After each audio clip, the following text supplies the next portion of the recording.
If you want the full uncensored version without the blanks, head over to my Boosty and subscribe, or grab the full post for this story. The link is in the description and the pinned comment. I heard the creak of a faucet in the bathroom.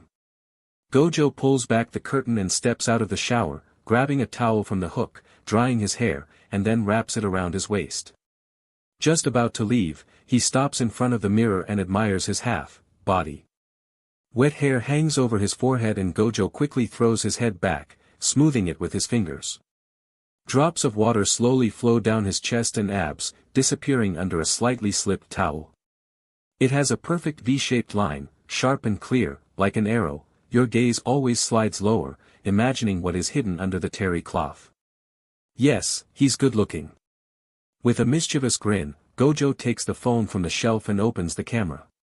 Before taking the photo, he lowers the towel between his legs, holding it with his hand to hide and expose his muscular thighs. He opens a chat with you, selects a photo and presses send. Attachment: one image from your one and only love just got out of the shower. Why don't you hurry up home to get me dirty again? Winky face. Gojo Satoru, member photo. Damn, Gojo didn't think he'd miss you so much. How could you leave him? He thought everything was serious with you. Gojo sits on his bed in complete darkness and looks at your Instagram. The bright light from the screen falls on his irritated face as he looks at your vacation photos. He guesses that it was your friends who persuaded you to go on vacation to get Gojo out of your head. They were always against him. Gojo's chest tightened with anger when he saw you lying on the beach in a skimpy bikini. Just the thought of other men seeing you like this makes him furious. How dare they stare at what belongs to him? And how dare you flaunt your perfect body curves in front of the whole world? In the photographs, you are sprawled on the beach among the sand, tan skin glistening in the sun.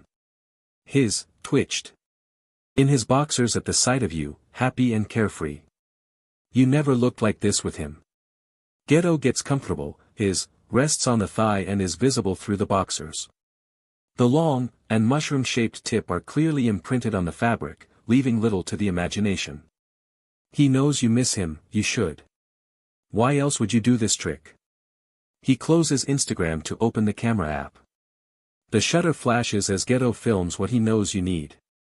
Attachment: one image from +1 555 555 0203. I know you missed that, baby. Maybe you can stop teasing me and ride it like the good old days. Nanami Kento, shirtless photo. Sometimes Nanami goes on business trips for work. He hates working overtime, but he hates leaving you alone even more. When you send him a message asking him to send something, Nanami will be excited. He's never sent lewd photos, but the thought of you thinking about him is exciting. He feels a little stupid, loosening his tie with those skilled fingers that always manage to reach deep inside you, hitting all your sweet spots. The blue shirt perfectly accentuates Nanami's toned chest and abs. He slowly unbuttons it, exposing his pale skin inch by inch, then carefully folds it and places it on the dresser in the hotel room. He debates whether to take off his tie, but decides to leave it hanging loosely around his neck. An embarrassed smile appears on his lips at the absurdity of it all. Nanami walks back to the bed with his phone in hand. Taking a deep breath, he opens the camera app and takes two pictures. The first is just a shot of his torso and the second is more defiant. He uses his strong hands to pull his trousers down slightly, revealing a small tuft of blonde hair. Attachment: two images from Kenny 3. I hope you like it. Now it's your turn. Fushiguro Toji, video 18+. It's past midnight. Toji is sitting on the couch in your apartment, watching a replay of some sports program. It's like he's interested in it. He would prefer to be with you, but a little earlier you were begging him with puppy dog eyes so much if you could go out with your friends tonight that he simply couldn't refuse. He rarely let you go alone. And he's already bored. It was around this time that you would usually cuddle with him on the couch and watch TV, and a few minutes later you would find yourself on your knees with his stuck in your throat. Toji really needs you. His growing erection is already showing on his gray sweatpants. Since you're gone, he'll have to take care of it himself, but you won't know that yet. Toji pulls his hot, heavy, throbbing, out of his pants. He takes it in his fist, squeezing out the clear liquid that slowly oozes from his slit. With his other hand, he takes the phone, opens the camera and presses record, stroking himself, hoarse, escape his lips. Attachment, 1 video from, Daddy 3, do you see what you're doing to me? Look how hard Daddy got. Thinking about you, he, stroking the underside of his.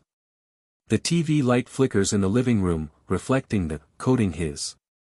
Get your sweet ass home to take care of the mess you made, Kamo Choso. Photo of hands. Choso doesn't understand your obsession with his hands. It's just, hands. But still, when you ask to send you a photo of his hands for, business, he pauses the game and puts down the joystick, still trying to understand what is in his hands that awakens a frantic desire in you. Maybe a swollen vein under the skin. Rings on his thin fingers. Or his knuckles that rub against your sweet spots as he pumps his fingers inside you. Maybe the roughness of the palms squeezing the soft skin of your thighs. Choso has no idea why his fingers taste so good, but you actually purr every time you put them in your mouth. Or is it all about what he does with them? For example, how he squeezes your neck with them while he guesses it might be attractive, but it's still just hands. Well, if that's what you want, he'll send you a photo. Pulling out his phone, he puts his hands under the dim light of the lamp in his room and takes a couple of pictures.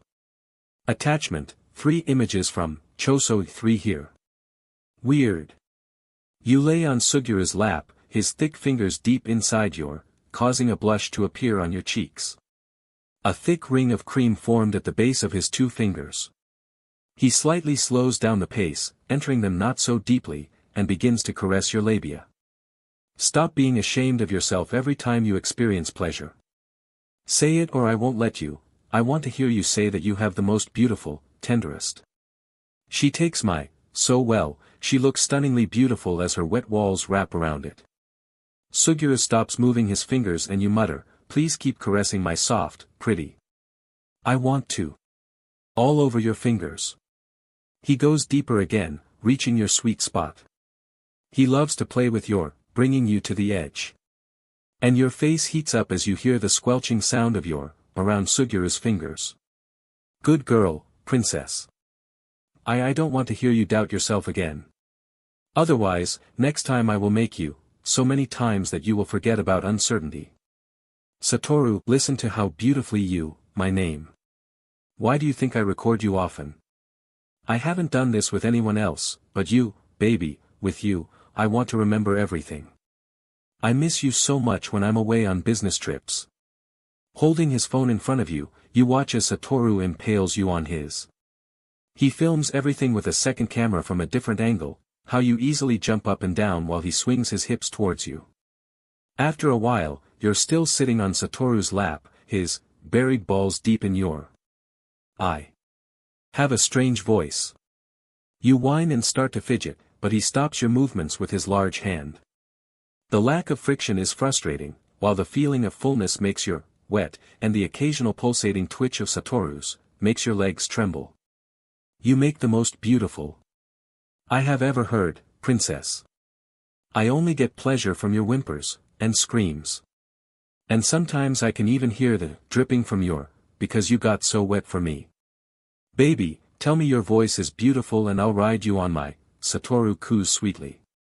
Stay, can't get enough of your whiny ass, the only tears I want to see on your face should be from the fact that you can't take my thick, anymore. A blush appeared on Sukuna's cheeks, comfort was alien to him. But maybe he'll try to get it into your head how stunning you are. He caresses your, alternately pinching them roughly, then pulling them, and then gently rubbing them with soft, soothing movements before returning to rough caresses again. Both of Sukuna's thick, are deep in your, and ass. With his lower hands he presses your legs to the mattress, holding you in this position. I look, when I cry because I can't take your monster, anymore. Please move Kuna, I want you to, my pretty ass and soft, that you can't get enough of, you beg. He slowly moves his hips back, gradually pulling out of you and watching his, slide out of your, and ass. Sukuna grins, that's better, my pretty little human. You were made to take my monster. I love how your, and ass don't want to let me go, he slams his hips roughly against yours, the loud smack of his balls against your ass being heard in the room. Kento, honey, look at you, you are gorgeous. I love the way you bite your lip, looking at me with your beautiful eyes, in which love hunger splashes. And the way you tremble beneath me. Don't look away, I want you to see how beautiful you look when you. Your hands are tied behind your back with Nanami's tie, which he holds down, preventing you from burying your face in the pillow as he slowly but roughly, lubricant runs down your thighs, and every soft slap of his balls against your, drives you crazy. You close your eyes in pleasure when the head of his, touches your cervix. Kento pauses for a moment, pressing his hips into you, and says, let me see your beautiful eyes, my love, watch in the mirror as I make love to you. You open your eyes and whisper, I look so beautiful taking my husband's. Kento slowly pulls out of you, rubbing the head of his, against the sweet spot inside your, making your legs tremble, and the mouth opens slightly in a silent, and pushes back again. Toji pulling away from your, with a soft squelching sound, Toji looks up at you, kneeling between your legs. He shoved the phallus deep into your, pressing the toy tightly against your sweet spot. You cover your mouth with your hand, trying to muffle your, and try to ignore the feeling of pressure between your legs, but Toji takes your hand away from his face and intertwines your fingers. You whimper, saying the words that Toji made you repeat, I'm your sweet pretty doll, with a cute face, a beautiful body and a soft, you're so drunk with pleasure that you can't think of anything else. He squeezes your hand and gently kisses your, as he removes the toy. I don't want to hear you disrespect my sweet, anymore. You're so wet from the toy that Toji wastes no time in quickly opening his mouth and pushing his tongue deep into your. You got your, pierced and told your man about it. His reaction, Nanami will call you immediately after you text him that you spontaneously got your, pierced. At first he thought it was a joke until he heard how serious your voice was. He listened carefully as you told him everything from start to finish. Since he doesn't have any piercings, he admired your courage and asked if you were feeling okay. And yet he is worried, he assumed that you were feeling some discomfort. So Nanami immediately went to the store to buy some treats and antiseptic for aftercare. Besides, he wants to see the cute barbells adorning your, as soon as possible. When Nanami came to see you, his reserved demeanor dissipated.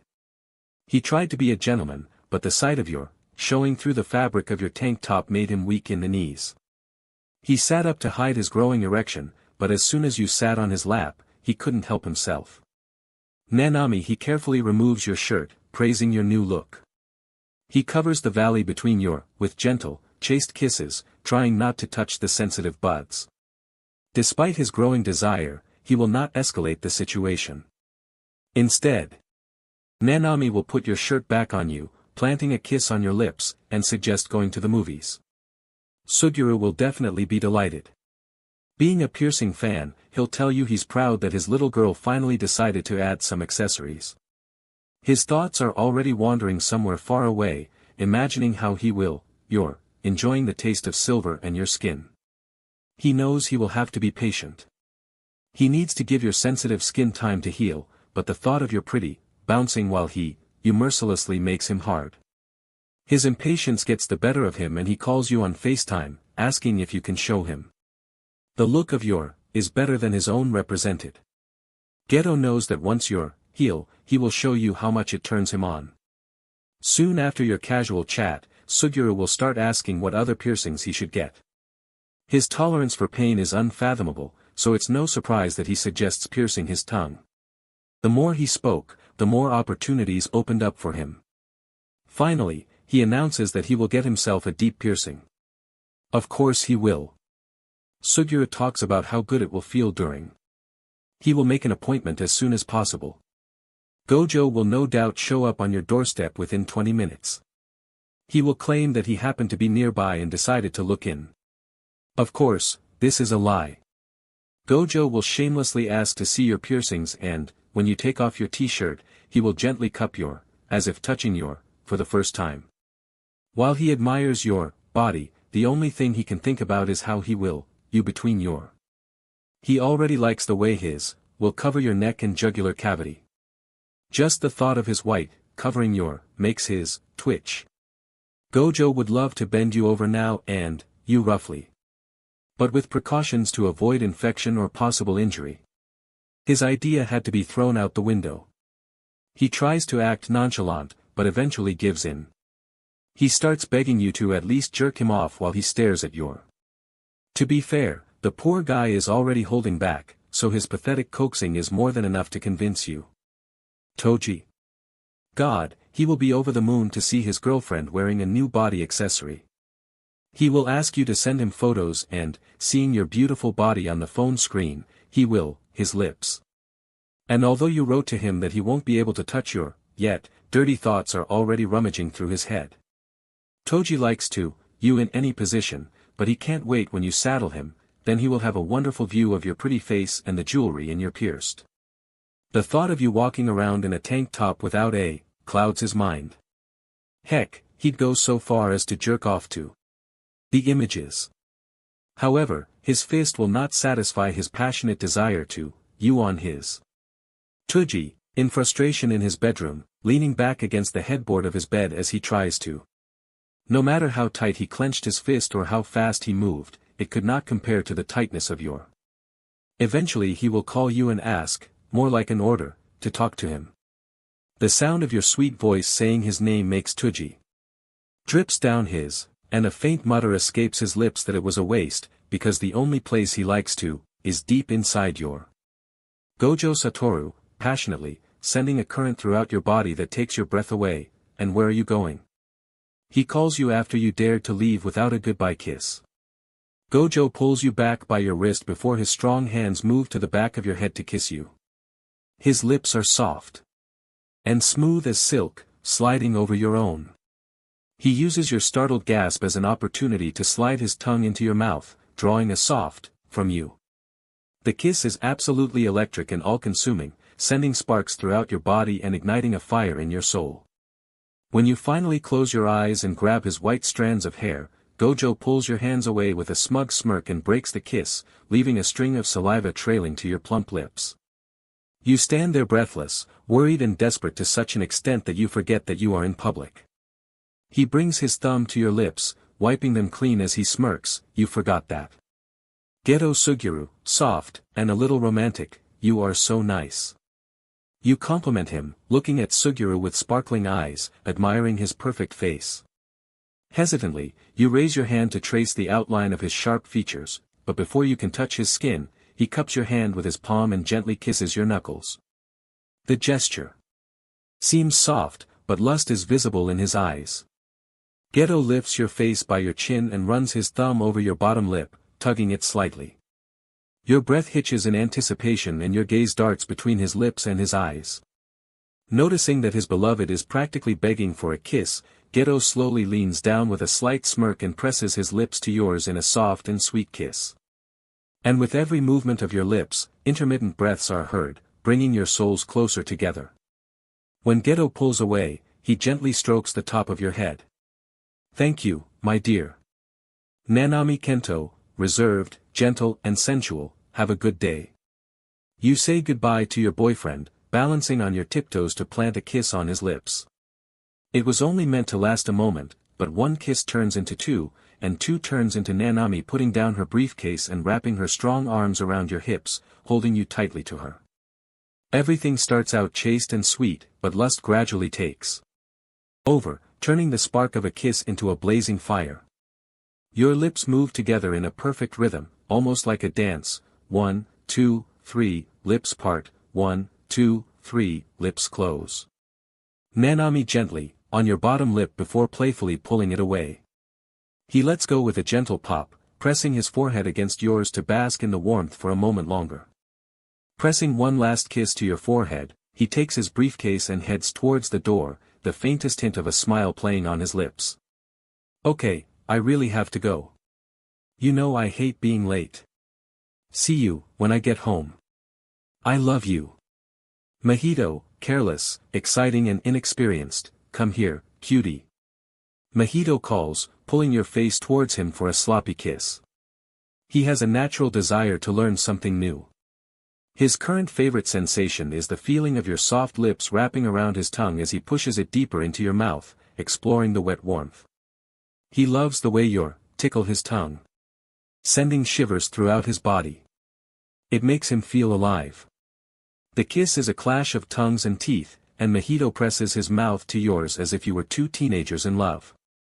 Your heart is pounding against your chest with excitement. You can't help but smile as he peppers your face with wet kisses. It's slick with saliva when he's done, but you don't mind because you're happy that you're together. Mahito pulls away with a beaming smile, his eyes barely visible, it's so wide. I did a lot better this time, don't you think? They will want to try some of your cosmetics, Itadori, Junpei, Yuta, Inumaki, Choso. He sat next to you patiently, watching you add the finishing touches to your makeup. As you started to apply your lip gloss, you felt a push on your shoulder. You turned to your boyfriend and saw him looking at you with the biggest puppy dog eyes you've ever seen.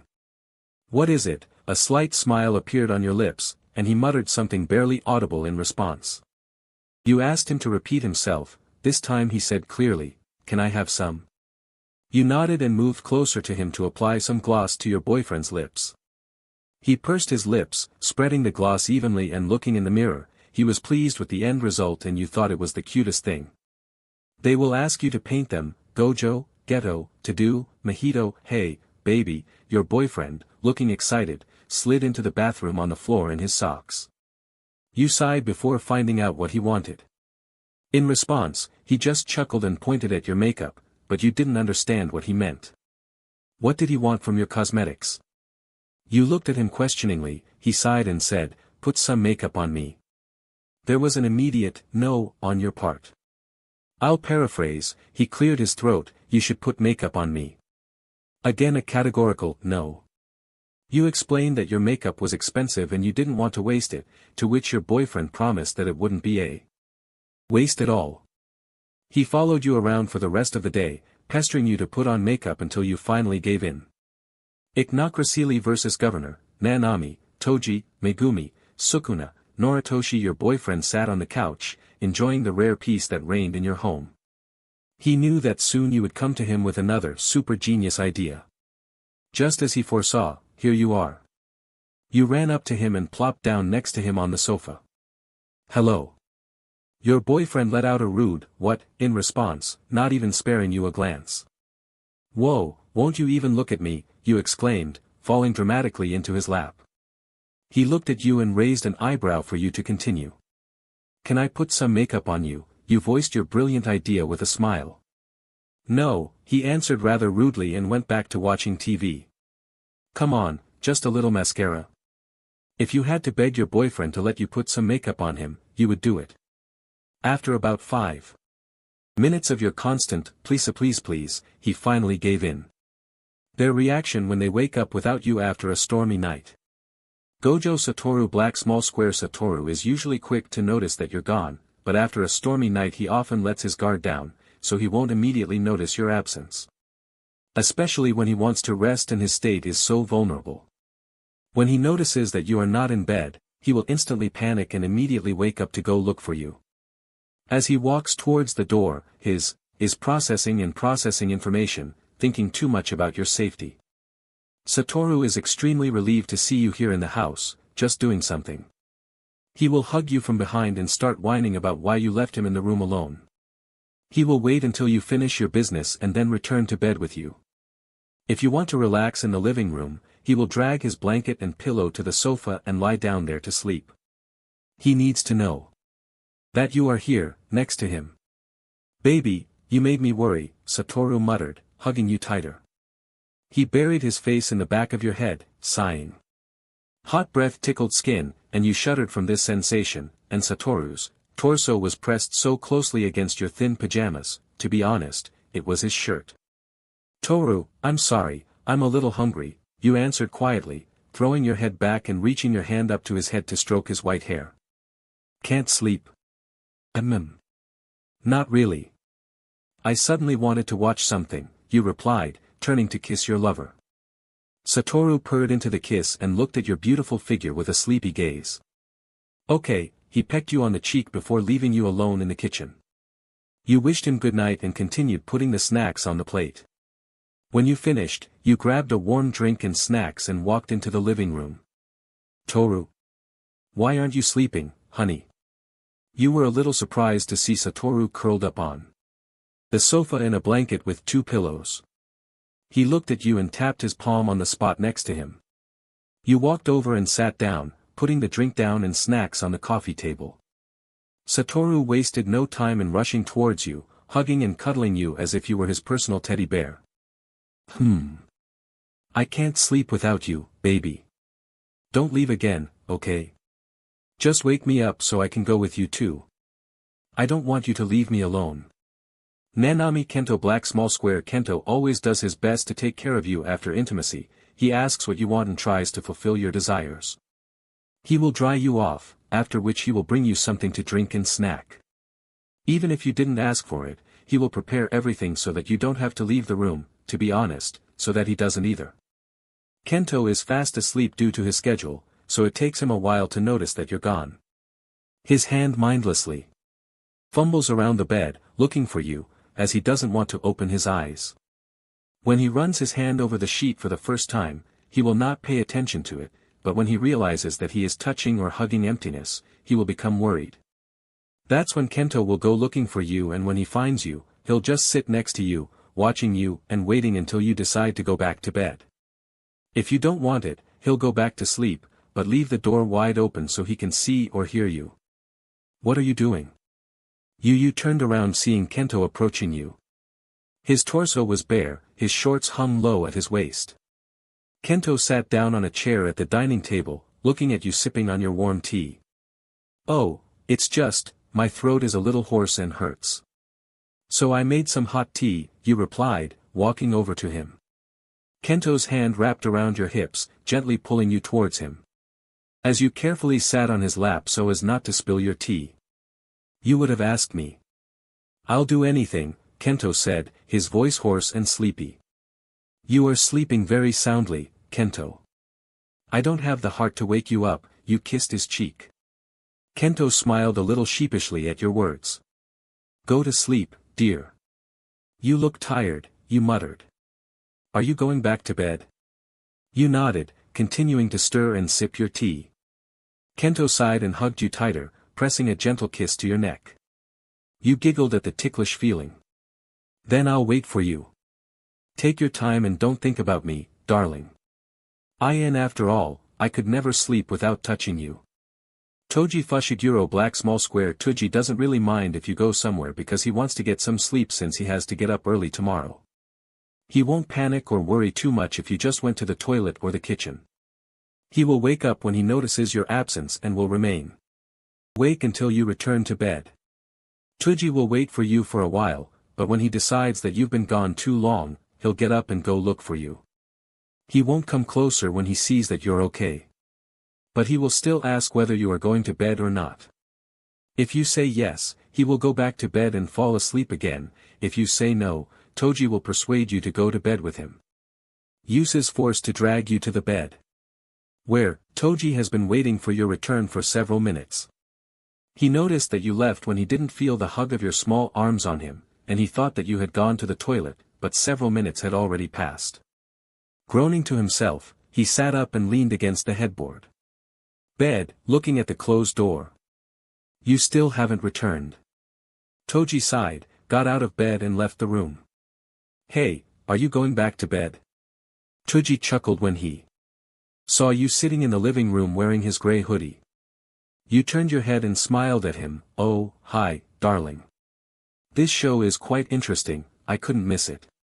Toji mumbled something under his breath and walked towards you. He was wearing the second part of his gray clothing set, sweatpants. And they hung very low, he might as well have walked around, honestly. I want to sleep, Toji said in an exhausted and slurred voice.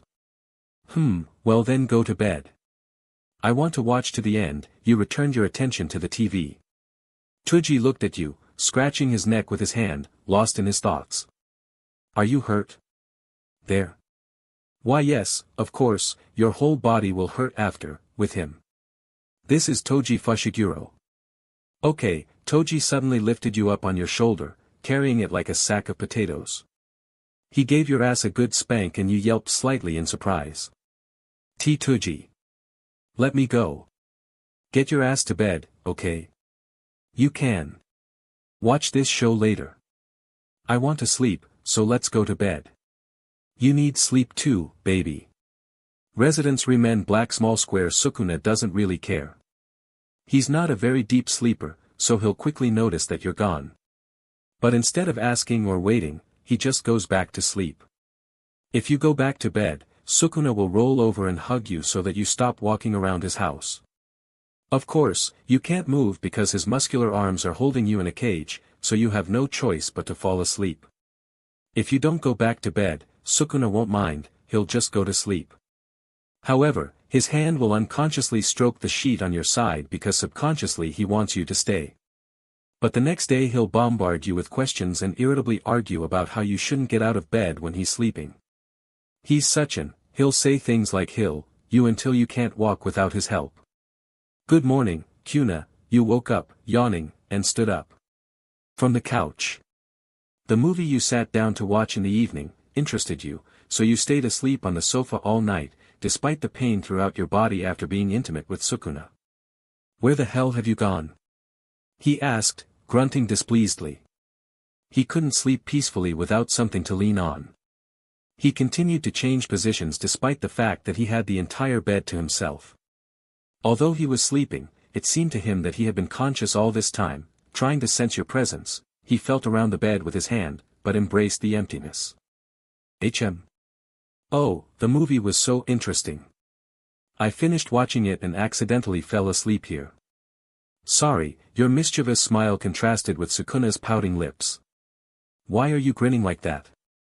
I didn't sleep well, you scoundrel, he muttered. Why? Did a bug crawl into your bed or something? Sukuna chuckled again, moving closer to you. His thick fingers gently touched your cheek, without pressing on your face, as if showing these little gesturing his irritation. You giggled, knowing full well why Sukuna couldn't sleep. Next time I'll you so hard you won't be able to walk, you. I don't want you to go and sleep somewhere else. Stay with me, okay? Ugh. I was so uncomfortable, I couldn't grab onto anything at all. Gojo will look at you with this face, degree, and say, so what? What are you waiting for? Kiss me. You roll your eyes and he laughs, amazed at the way you try to hide your flustered face. Geto maintains his composure, doesn't say anything, and smiles slightly when he sees you looking at him out of the corner of his eye. Will deliberately ask you a question right after, only to hear you stutter. Nanami's eye twitches behind his glasses and he thinks to himself, this is extremely unprofessional Kento. But all he does is mutter an apology in his usual stoic voice. Tuji smirks and as soon as he sees your flustered expression, he takes your hand and you gasp. In surprise, looking at him with worry as to what he's going to do next. Maintaining eye contact, the creep begins to, your hand, laughing as you furiously try to escape his grip. You're always so sweet. Yuji's cheeks turn as pink as his hair, and he immediately apologizes, secretly relieved when you say with a smile that everything is fine. He'll think about it every night before he goes to bed. Megumi freezes for a few seconds, his green eyes landing on the spot where your hand touched him. Knowing he's an introvert, you quickly apologize, hoping he won't kill you. But he just shakes his head, shyly looking away. After that, you see him touch the place where your hand touched his hand. Nobara lets out a small, oh, before looking at your face. After a few seconds, she blushes deeply, her brow furrows, and she quickly looks away. After that she is silent for a long time. Toge's eyes widen and he's lucky the uniform hides half of his face because he blushes. He turns his head towards Maki, hoping you didn't notice how red the tips of his ears were. Maki keeps his cool and pretends not to notice what just happened, but you see how her hands are shaking slightly. Everything is fine, you ask and she simply nods, blushing under her pretty glasses.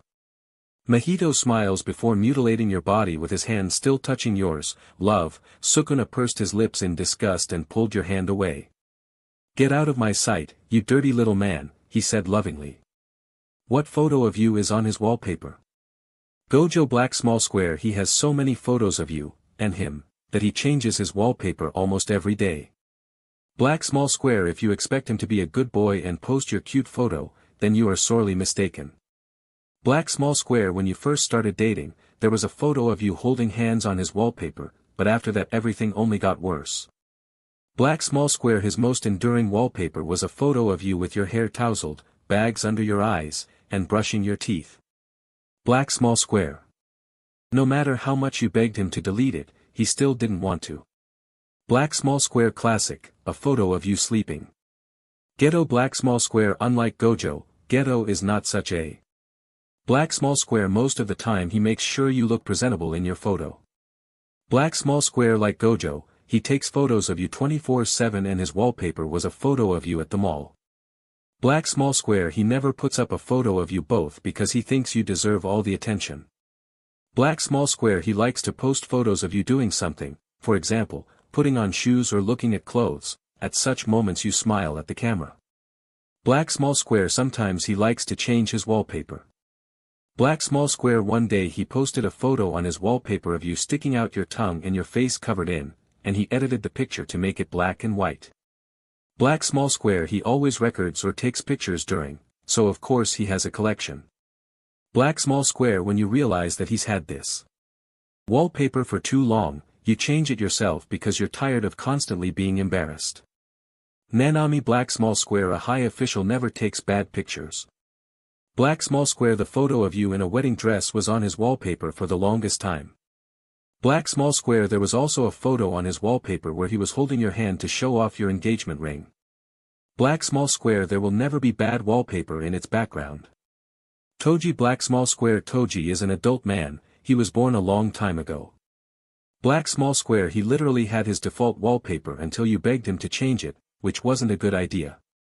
Black small square. His first wallpaper was a photo of you in and shorts, eating chips.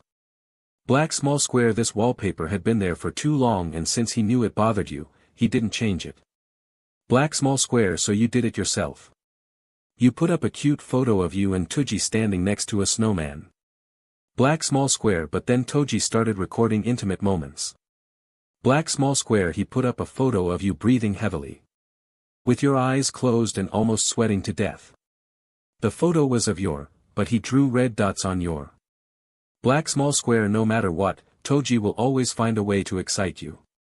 Suguru. Ghetto. Black small square. He'll probably be a little shocked or confused. Black small square. Brush it off. Black small square. Hey, man. He'll respond with the same intonation you greeted him with. Black small square. Think you're just in that mood today. Black small square. His pride is a little hurt, so he'll act like he doesn't care. Black small square will continue to mind his own business. Black small square. You call him that all day long. Black small square. He gets annoyed and ignores you. Black small square will eventually ask why you call him that. Black small square. After that will be very petty. Your day started with your friend sending you a funny video of some girl calling her husband a dude. You laughed at the man in the video, replying to your friend, LOL, poor guy, but deep down, you were curious about how Suguru would act. When you arrived home, Suguru was not there. So you collapsed on the couch. A few minutes later the door opened and Suguru walked in with a small smile on his face. Hey, dude. Casually you greeted. It took him a few seconds to respond as he replayed in his head the unusual greeting you had just greeted him with. Hey, man. This is not the reaction you expected. Throughout the evening, whenever you showed him something on your phone, called him, or simply asked him a question, you added different nicknames. Dude. Oh my god, bro. Hey, man. Eventually he got tired of it and asked, Y/N, are you okay? Yes, dude, what's the matter? He sighed irritably. You keep calling me, man, dude, and, bro, you've never done that before. This is weird. Oh. I thought you didn't notice, I just wanted to see what you had to say, but I thought you didn't care. This is stupid, don't talk to me anymore. Wait, Sugu dash, oh, now I'm Sugu again, and not, bro. He didn't talk to you, for about 10 minutes, but he finally gave in to your antics after you apologized for the 100th time.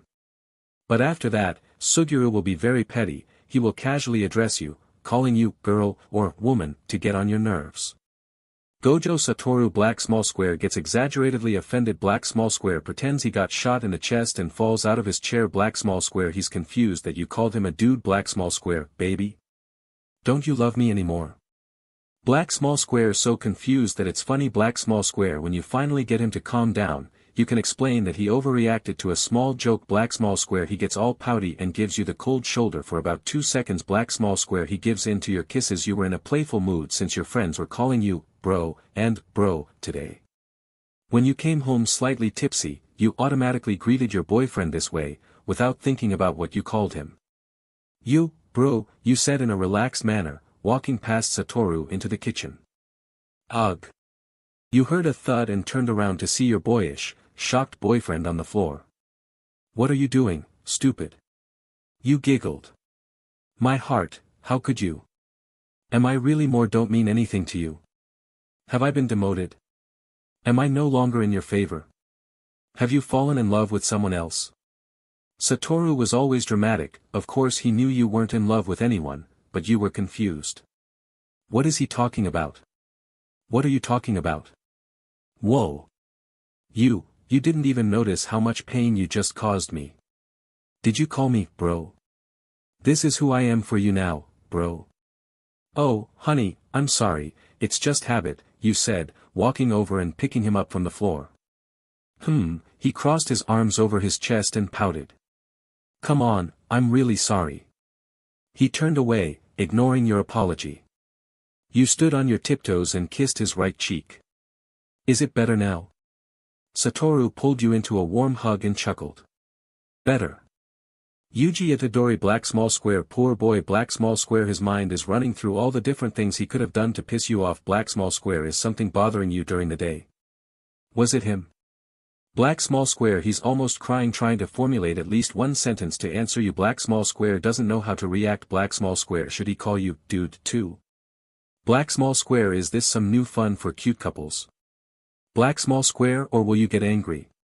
Black small square should he act normal and call you, baby, and, love of my life? Black small square he really is lost black small square and a little hurt Yuji was overjoyed. You texted him and asked if he wanted to hang out with you today, his answer of course was, yes.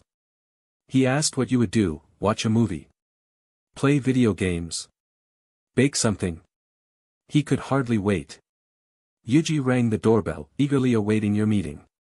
Hey, dude, so, well, for today I planned. He froze, digesting everything you just said.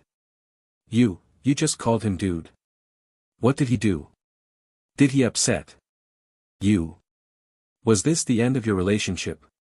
So that's why you wanted to hang out, so you could quietly tell him about it? Or did something happen during the day? Did he write something to you? Did he really forget to answer? If none of this, then how should he react? Yuji. He looked up from his excessive thoughts. Are you okay, dude? It's like you're floating somewhere, you said, chuckling. Oh no. You said it again. He must have really done something now, but what? He just got here and Yuji. Yes. Tears welled up in his eyes. Oh my God. Are you okay? Why you called me dude twice? He sniffled. Did I do something? No. Oh my God, no, baby. Sorry, I didn't even realize it.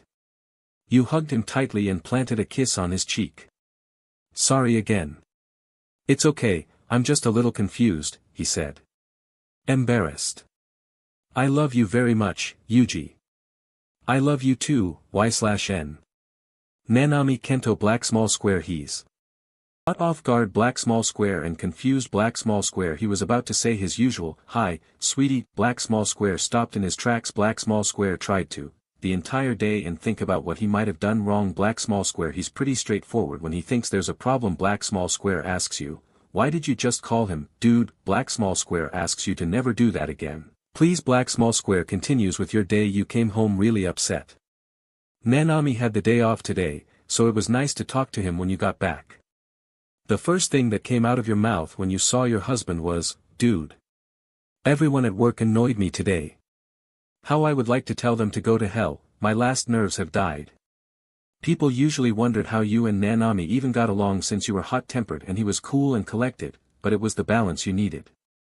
Especially when you were angry. Nanami understood that you were upset, but he thought I did something wrong considering the fact that you called him a dude. This had never happened before, even when you were angry. He'd the whole day and couldn't find anything, so he figured it just came up because you were angry. But he still didn't like it. He cleared his throat. First of all, I'm sorry you had a bad day, I wish I could make it better. Secondly, please don't call me dude anymore. Oh, sorry, Ken, my sweetest in the world, you said, walking over to the couch where he was sitting and settling down on his lap. The corners of his lips turned up a little at your answer. It's okay, my dear Y/N. Toji Fushiguro black small square he'll hold it in, but he'll get really pissed black small square he'll be such an black small square he's going to settle this right then and there black small square deep down, he's wondering what's wrong with you black small square like, why are you calling me dude? Black small square his pride is hurt because to you, is he just a dude? Black small square you have to calm him down because he still won't calm down black small square he will let you know to never call him that again. Toji had been deliberately annoying you all day, he knew you had to do your homework and study for the test but he still insisted on coming. He insisted that he wouldn't bother you or get in your way. At first he complained about the mess, and then he started hugging you from behind and touching you. You were unhappy. Seriously, dude, you're getting on my nerves, you said morally, removing his hands from your waist and turning back to study for the test. He froze in his tracks. He didn't care if he hit on you, but the fact that you calling him a dude bothered him. No, it irritated his entire being. Your poor choice of words resulted in you panting and being prevented from, for the third time, or was it the fourth time? Repeat, baby, what did you call me? It's safe to say you never called Toji a dude again. Megumi Fushiguro black small square it definitely took him by surprise black small square you can't tell it from him though black small square deep down his feelings were hurt black small square still can't see it black small square feels like he's fallen out of favor black small square he's embarrassed black small square straight up asking you why you called him that black small square asking politely you won't do that again black small square after this he will be a little clingy because deep down he needs reassurance you burst into Satoru's residence knowing that this is where your boyfriend is, who agreed to work out with you today. Satoru greeted you with a super secret handshake and said, hey bro. And you did the same in response. Hey, man. You giggled at your playful greeting. Megs is in her room, as always. Thank you. You walked towards Megumi's room. How are you, bro? You looked out from behind the door with a smile. God, Megumi liked your smile, it brought him inner joy, but he didn't like that greeting. He knows about your and Satoru's greeting, but he would prefer that you leave it for Satoru and not for him. Why? What, why? You asked, confused. Why did you call me, bro? Oh, really? Sorry, you giggled awkwardly. It's okay, don't do that again, please, he cleared his throat. Are you ready to start?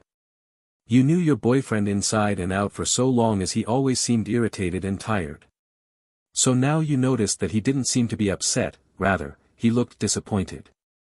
You were sure he would ask you to sit opposite him because it would give you elbow room to write comfortably. However, he patted the spot next to him. You happily sat down and you began to study, Megumi touching you many times as he showed you something. Okay, thanks for working out with me, Megs. Wait, Y/N, stay a little longer, but it's almost 6 evening, I need to go home. I still have to get there, you said sadly. I'll walk with you or ask Gojo to take you. Why do you want me to stay? Gojo is preparing dinner, I won't be able to digest all of this alone. Oh, you giggled. Okay, of course, I'll stay. Hey. I heard everything. Satoru shouted, rushing into the room. Megumi loves to kiss your forehead. For him, this is even more intimate than a kiss on the lips. He's not very good at expressing his feelings through words, so he tries his best to convey how deeply he cares about you through body language. But he's also not very good with physical contact. He usually places his hands on your cheeks, then reaches up to your forehead to give it a quick peck. When he kisses your forehead, he tries to put all his feelings into the kiss, even if it's a quick peck. When you or he returns from a secret mission, he kisses you longer, closing his eyes for a few seconds to make sure you're actually standing in front of him. Toge's favorite place to kiss is your lips. It may seem trivial to some, but for Toge it is the best way to show you how much he loves you. For obvious reasons, he cannot tell you these words, although he really would like to. When he sees couples whispering sweet words to each other, he truly jealous. Toge would love to tell you every day how beautiful you are and how much you mean to him, but he can't. Yes, he can tell you it with the rice ball ingredients or he can write it down, but to him it's not the same thing. However, when he sees you reach for the zipper of his high collar to unzip it and kiss him, everything that seemed wrong up to that moment no longer seems that way. He puts every single one of his emotions into the kiss. You can feel it in the way he grabs your hips to pull you even closer to him, and the way the kiss always leaves you breathless because he refuses to pull away until he's sure he's shown you how much he loves you. Yuta is very shy and he gets even shyer when it comes to kissing you. He doesn't have the courage to kiss you on the lips, so he chooses something simpler, like kissing your hand. When you're holding on by your hands, from time to time he lifts your hands and brings them to his lips to kiss the back of your hand. When you cup his face in your hands, he always turns his head to kiss your palm. It's very romantic and intimate for him, and he loves seeing the sweet smile on your lips and the slight blush on your face that appears when he does it. Yuji is the most cheerful boy in the world. He always gives you a big kiss on the cheek every time he greets you. He loves the feel of the soft skin of your cheek against his lips, and he loves hearing your laugh even more as he presses a sloppy kiss to each of your cheeks. It's so cute and simple, some might say it's childish, but Yuji is who he is. He always gives you unexpected kisses, for example, when you are talking or watching a movie, he feels the urge to kiss you and does it. He is a simple guy and this is reflected in his expression of love for you. Black small square you and Megumi have a calm, serene relationship, study dates, naps, night walks. Black small square you enjoy basking in each other's company. Black small square quiet study dates are your thing with Megumi. You sit by the window and reread your notes and also make new ones. If you ask Megumi a question, there is a 90% chance he will have an answer. Black small square do you want something? He will deliver it for you within minutes. He wants to make sure you are happy. Do you want to go for a walk? He already had your hoodie ready and placed your boots by the door.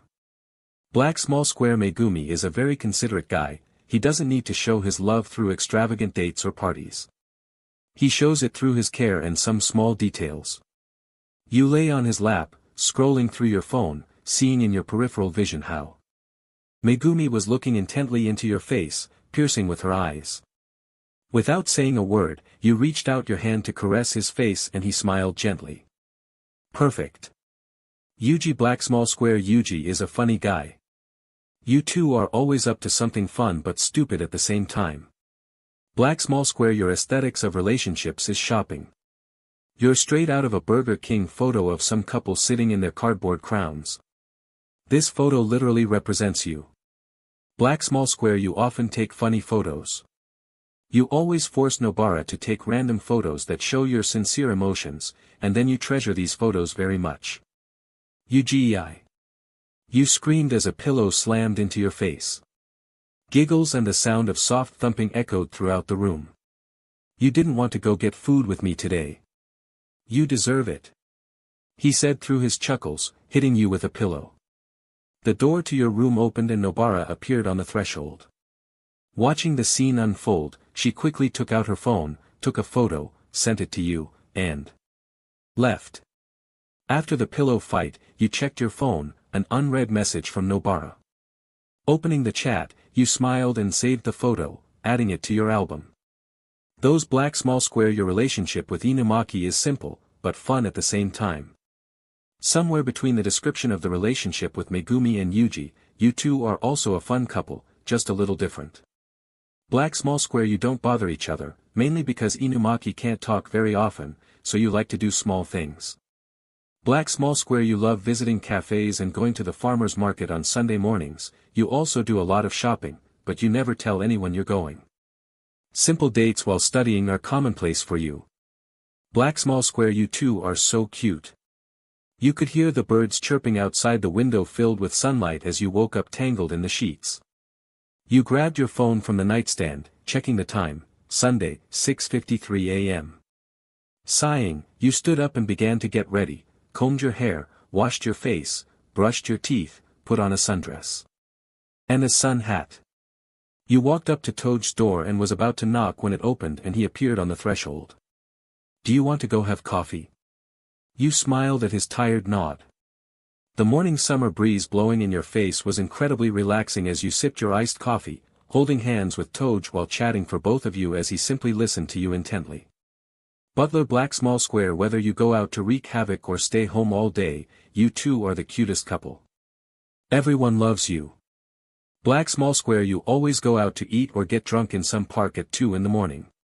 You enjoy being outdoors and just being around each other because it's exhausting being everyone's favorite chaotic couple. Black small square, there are definitely a lot of quarrels in your relationship, there is even a power struggle. You two just need to learn to be patient with each other. Black small square, you can hardly ever be serious when it comes to compliments. However, you are the best at it. It was about 12 o'clock at night, you were sitting near the window and just chatting about everything in the world. It seemed like you would never run out of things to talk about. It suddenly became quiet and Nobara stared at you in surprise. You are so beautiful, she whispered. You are so banal. You laughed, irritation showing on her face. Forget it, you're ugly and annoying. Nanami Black small square, you are a beautiful couple. You both are always dressed smartly and doing something. Like, you two are always so hot and cute and amazing and fashionable. It doesn't matter if you have a dinner date, or you decide to grab a cup of coffee, or you are going to an art museum. You both always look damn good. Black small square, Nanami is a gentleman. Do your legs hurt? He'll take care of it. Can't zip up your dress? He's already fastening it for you, keeping his hands on your waist a few seconds longer than necessary. Black small square, speaking of your school days, Nanami always bought you coffee. And he was definitely the type to sit next to you, stick his earphone in your ear, and just listen to music. Yes, it's corny, but nice. Gojo Black small square, he's so clingy. Do you really like it? This is the super hot, and strongest Gojo Satoru. Black small square, simple dates, simple relationships. Gojo wants you to be as far away from the world of shamans as possible, although it is difficult because you are both magicians. He just sometimes wants what ordinary people have. Black small square, did you notice the photo with the bicycle? Got it, right? This is a reference to that scene with Gojo and Geto on the bike. Although it's unlikely that Satoru will kill you after this. He won't be able to kill his loved one again. Black small square, Gojo likes to annoy you, but not with any malicious intent, he just thinks it's funny. You're more down to earth in relationships and don't mind Gojo being himself, so that balances things out. Black small square, he will do anything for you, even bend over so you can stand on his back and take something from the top shelf. What a kind and generous man. Black small square, play the fool, constantly take strange poses, dance in the rain, have picnics, spend days on the beach is your favorite activity. Geto does all the housework for you when you're too tired. He will wash your clothes, buy groceries, and clean your room.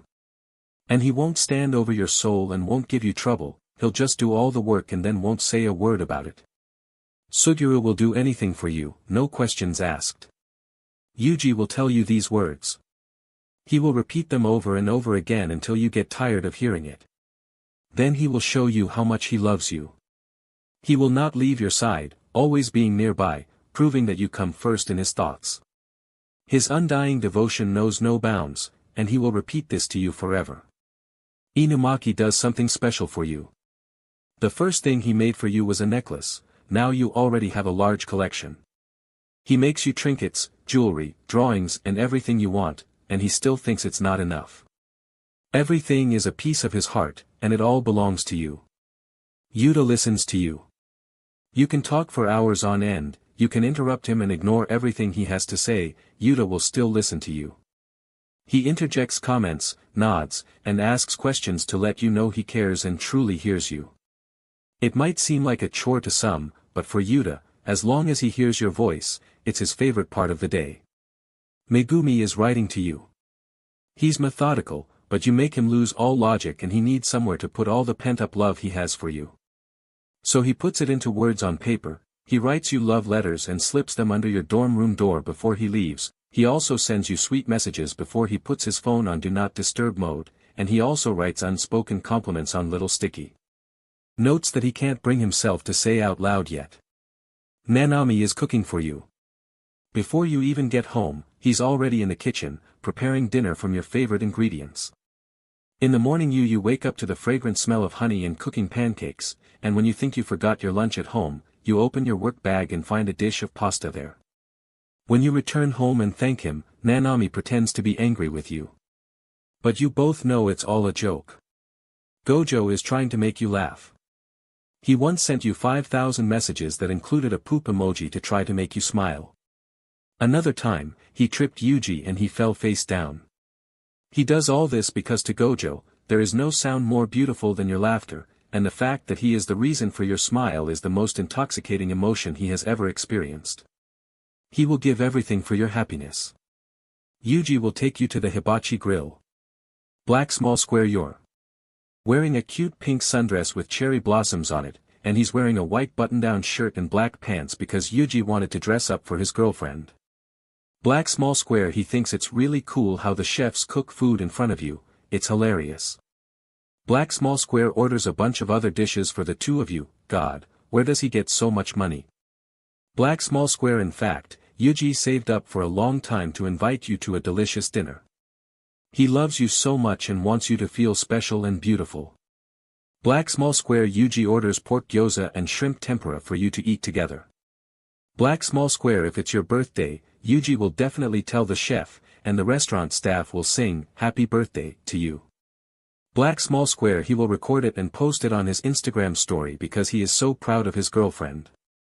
Black small square if a restaurant has a pond with koi carps, he will definitely like it, and subsequently 90% of his photo film will consist of photographs of fish, the remaining 10% will be from yours.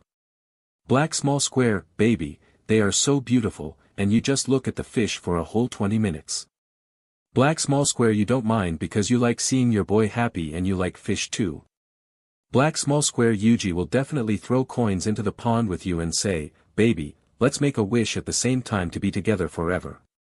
Black small square of course, you will agree, and Yuji will be in seventh heaven. Black small square he will make you pose by the fountain and take your photo because his girlfriend is so pretty, how can he not? Black small square afterwards, you go get dessert at a cute little cafe and Yuji rants about how much he loves you. Gojo Satoru black small square you know that this man would take you to the most fashionable expensive restaurant just because he can. Black small square but he forgot to tell you about it, so one night at 6:30 he just says, get ready, and you're like, what the hell? Black small square Gojo orders a taxi, Nanami as the taxi driver, because he doesn't know how to drive. Black small square when you get there, he tells the waiter your name and you sit down at a private table at the back of the restaurant with a very nice view of the city.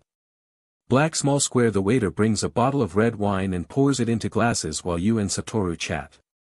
Black small square Gojo then orders a lot of sushi. Black small square the waiters bring dishes with all types of sushi served in this restaurant, as well as his favorite type of sushi, shrimp tempura roll. Black small square he sees a plate of onigiri in front of him and is like, oh, inumaki. He loves his students very much, it's so sweet. Black small square you both eat a ton of sushi until you feel super full. And then Gojo asks, okay, baby, what do you want to order? And you're like, what? And Satoru says, baby, it was just an appetizer. Black small square he forces you to order the main course because, it's okay, you'll be hungry again soon.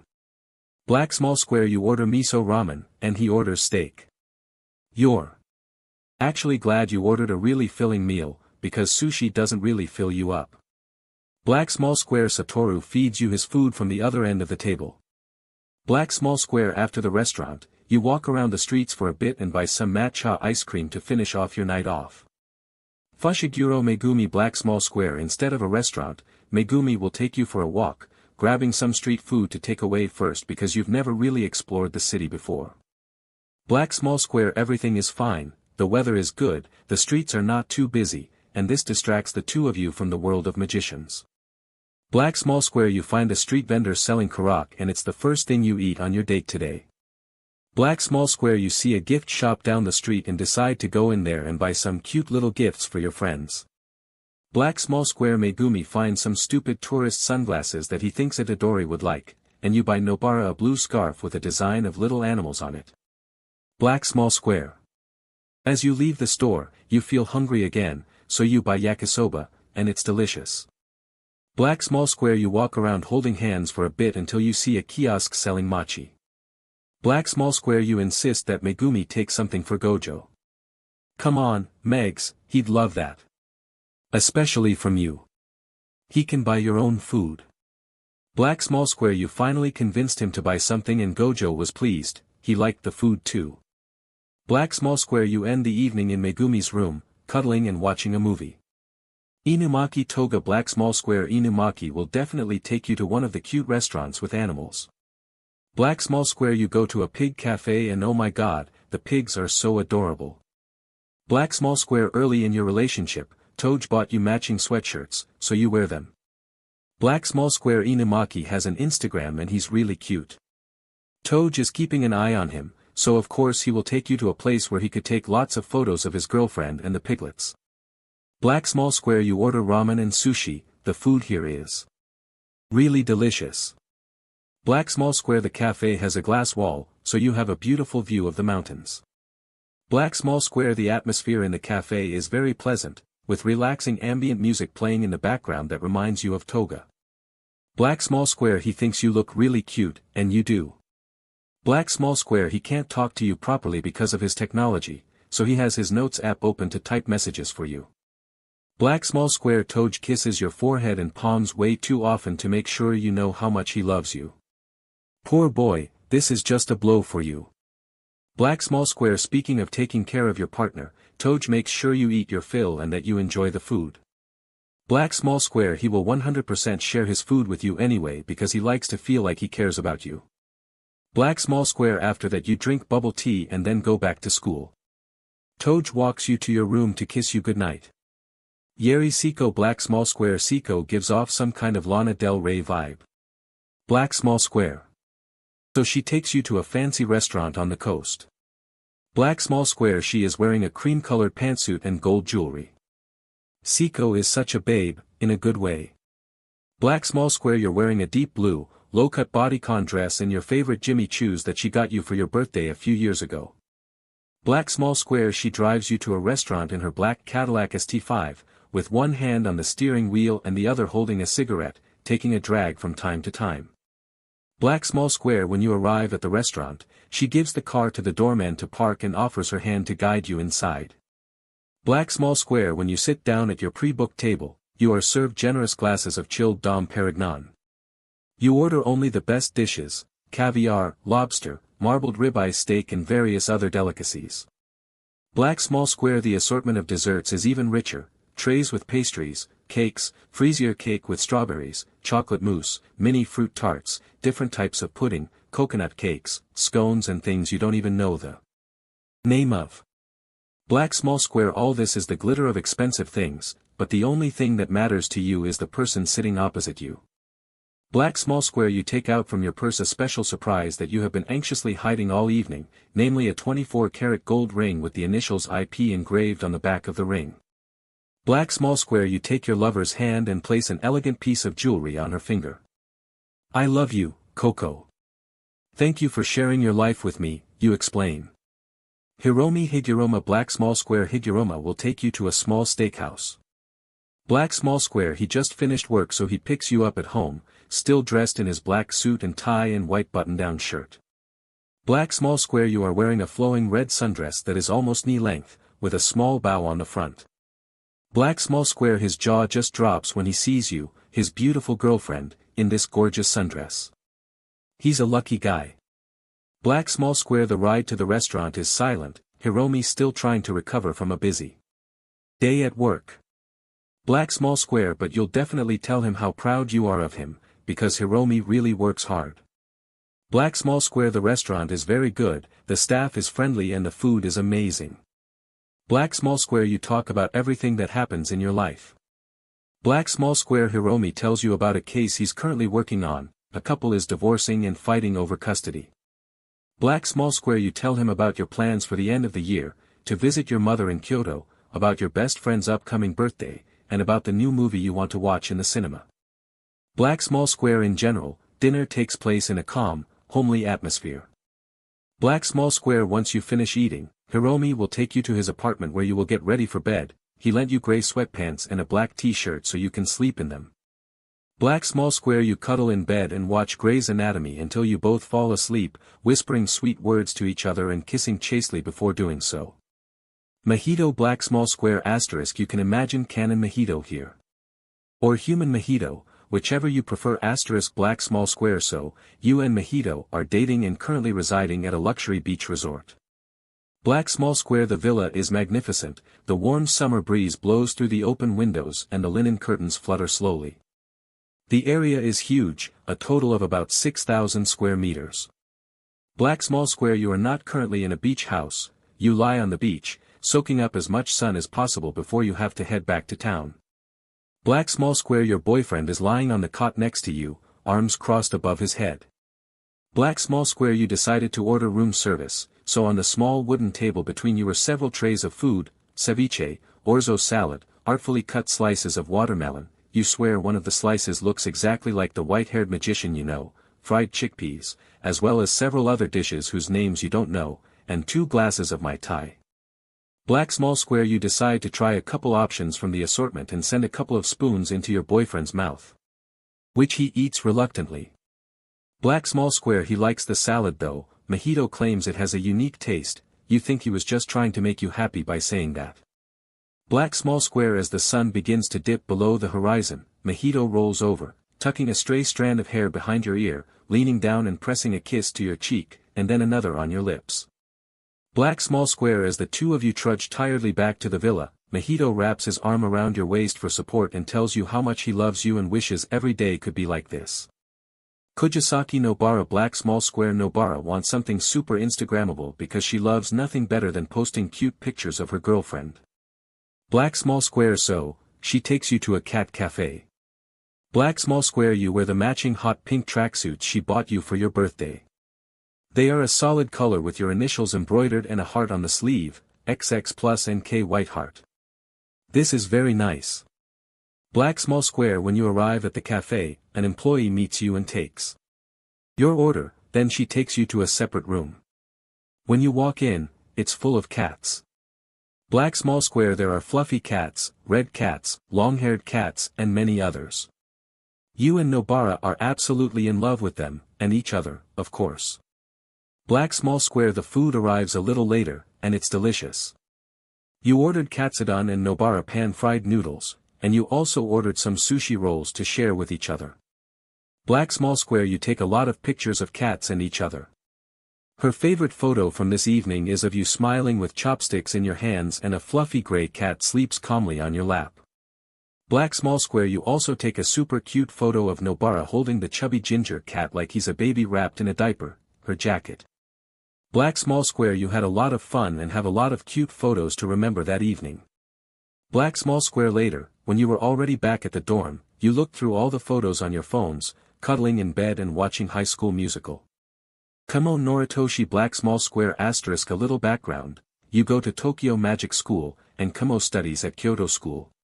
You met at the exchange festival, and let's pretend Shibuya wasn't there. Okay. Asterisk. Black small square. You and Kumo have been dating for 3 years, and today is your anniversary. He wants to do something super special for you. Black small square. He is an introvert, so he would not like to do something surrounded by a lot of strangers. He would prefer to spend time with you in a private setting. Black small square. That's why he's taking you to a picnic. Black small square. He prepared everything the night before: food, a bottle of champagne, a blanket to sit on and admire the clouds. Black small square. He arrives to pick you up in the late afternoon, wearing a white button-down shirt and navy blue pants. Black small square you're wearing a soft pink sundress decorated with small green and white flowers, and you guys look really good together. Black small square Noritoshi's breath catches when he sees you, he thinks you're gorgeous, of course you are. Black small square he puts his hand on the small of your back and leads you to his car, after which he takes you out of town. Black small square so, you find yourself in a beautiful flower garden, where green grass and many fresh flowers grow. Black small square Noritoshi says that the garden belongs to his family and has been cared for many generations, and now it has been inherited by him. Black small square you say it's the most beautiful thing you've ever seen, and Noritoshi blushes because he rarely gets compliments that aren't about his damn technique. Black small square he spreads out the blanket and helps you sit on it. Black small square when he opens the picnic basket, you see a wonderful assortment of pastries, sandwiches and pies. Black small square of course you say what a perfect guy he is and this is the perfect date. Black small square the food is delicious. Noritoshi ordered everything from one of your favorite local cafes in Tokyo, knowing exactly what your favorite dishes were. Black small square while you're eating, you chat leisurely about what's going on in your life, but you try to avoid less exciting topics. Like when Noritoshi will have to become the head of his family. Black small square you tell him about visiting your sister in Osaka this summer and the surprise birthday party you, Yuji, Nobara and Gojo planned for Megumi. Black small square he tells you about the book of poetry he recently read and how his calligraphy studies are going. Black small square you also discuss what you want your life to be like after graduation, becoming professional magicians, moving into the Kumo clan, starting a family. Black small square after eating, you're a little tired, so you lie down and watch the clouds float by, occasionally pointing out the little yellow butterflies as they fly by. Black small square eventually the sky darkens and loses its blue color, turning into dark burgundy. You pack your things and head back to school. Noritoshi's hand rests on your thigh as you ride in the car. Black small square when you arrive back, he walks you to the dorm and tells you how much he loves you and never wants to let you go. Residence Remen Black small square asterisk a little background, you are in high school. Sukuna is your classmate. He hit on you because he likes you.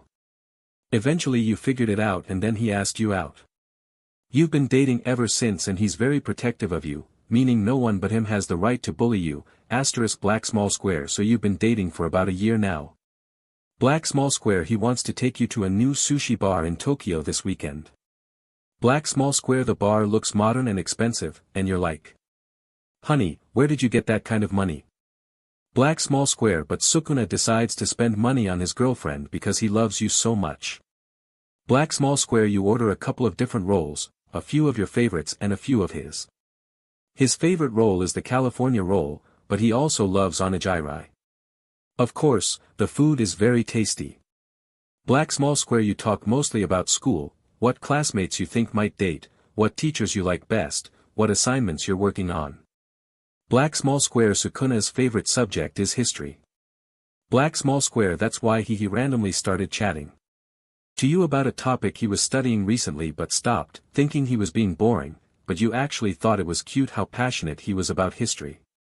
Black small square after dinner, you go back to his place and relax by watching TV together. Black small square bonus, you manage to convince Sukuna to start watching Dance Moms, and at first he's like, okay, whatever. But then he gets really into it and yells at the TV, Kelly's such a to-do. Aoi black small square you have a very sweet relationship. Black small square you often go on fun dates, and one of them includes, going to the movies.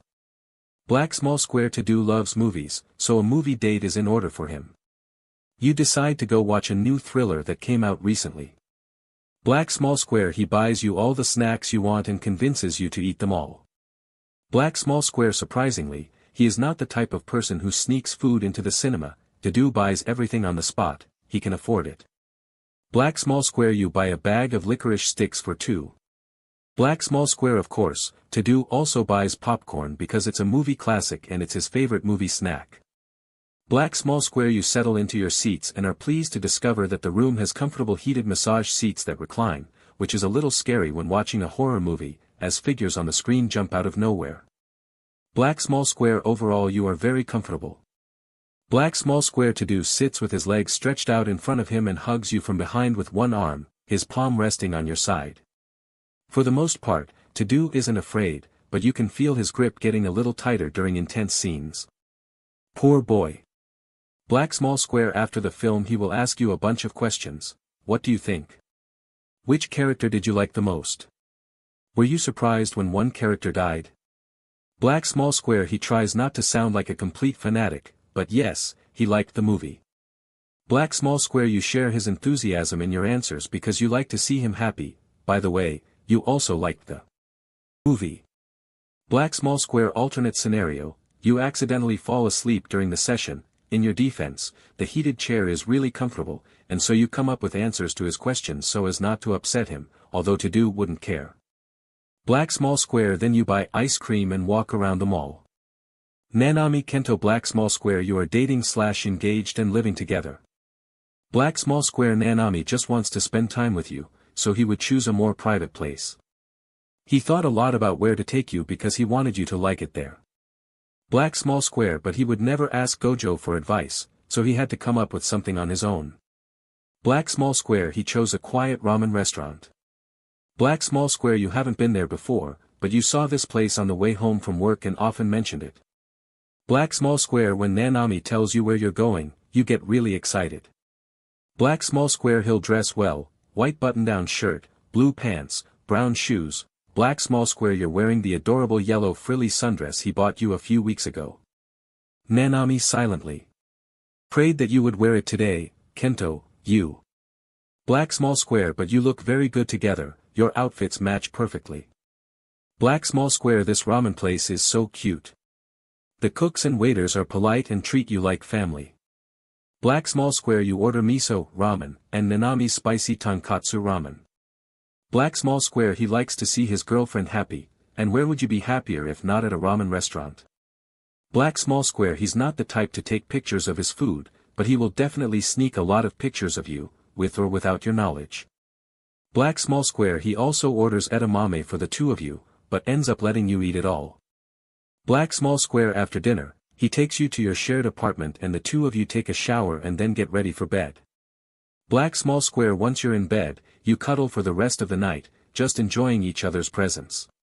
Black small square bonus, it allows you to choose the movie to fall asleep to. You choose Notting Hill * scene cuts to Nanami crying at 2 in the morning because he stayed up to watch the movie * Fushiguro Toji. Black small square Toji may seem like a tough guy on the outside, but he is soft on his girlfriend. Black small square today is your 4-year wedding anniversary, so he wants to make his princess feel special. Black small square he decides to take you to a fancy Michelin-starred restaurant that you had your eye on a couple of months ago. Black small square you literally followed their Instagram account because the food looked so delicious. Black small square so, you both are getting ready for the evening in your shared apartment. Black small square you're wearing a navy blue bodycon mini dress, gorgeous silver heels and a sparkling engagement ring on your finger. Black small square Toji usually doesn't dress up too much, but for the sake of his beloved, he will do it, especially on such an important day. He wears a white button-down shirt, which shows his muscles, black pants with a brown belt, and brown shoes. Black small square he puts on a dark gray wool coat over his clothes because it's cold outside. It was his idea to hold the wedding in winter. Black small square but you know that on the street it's going to be very cold, so you try to get him to wear a scarf, mostly because of the weather, but also because imagine this big scary man wearing a cute little scarf.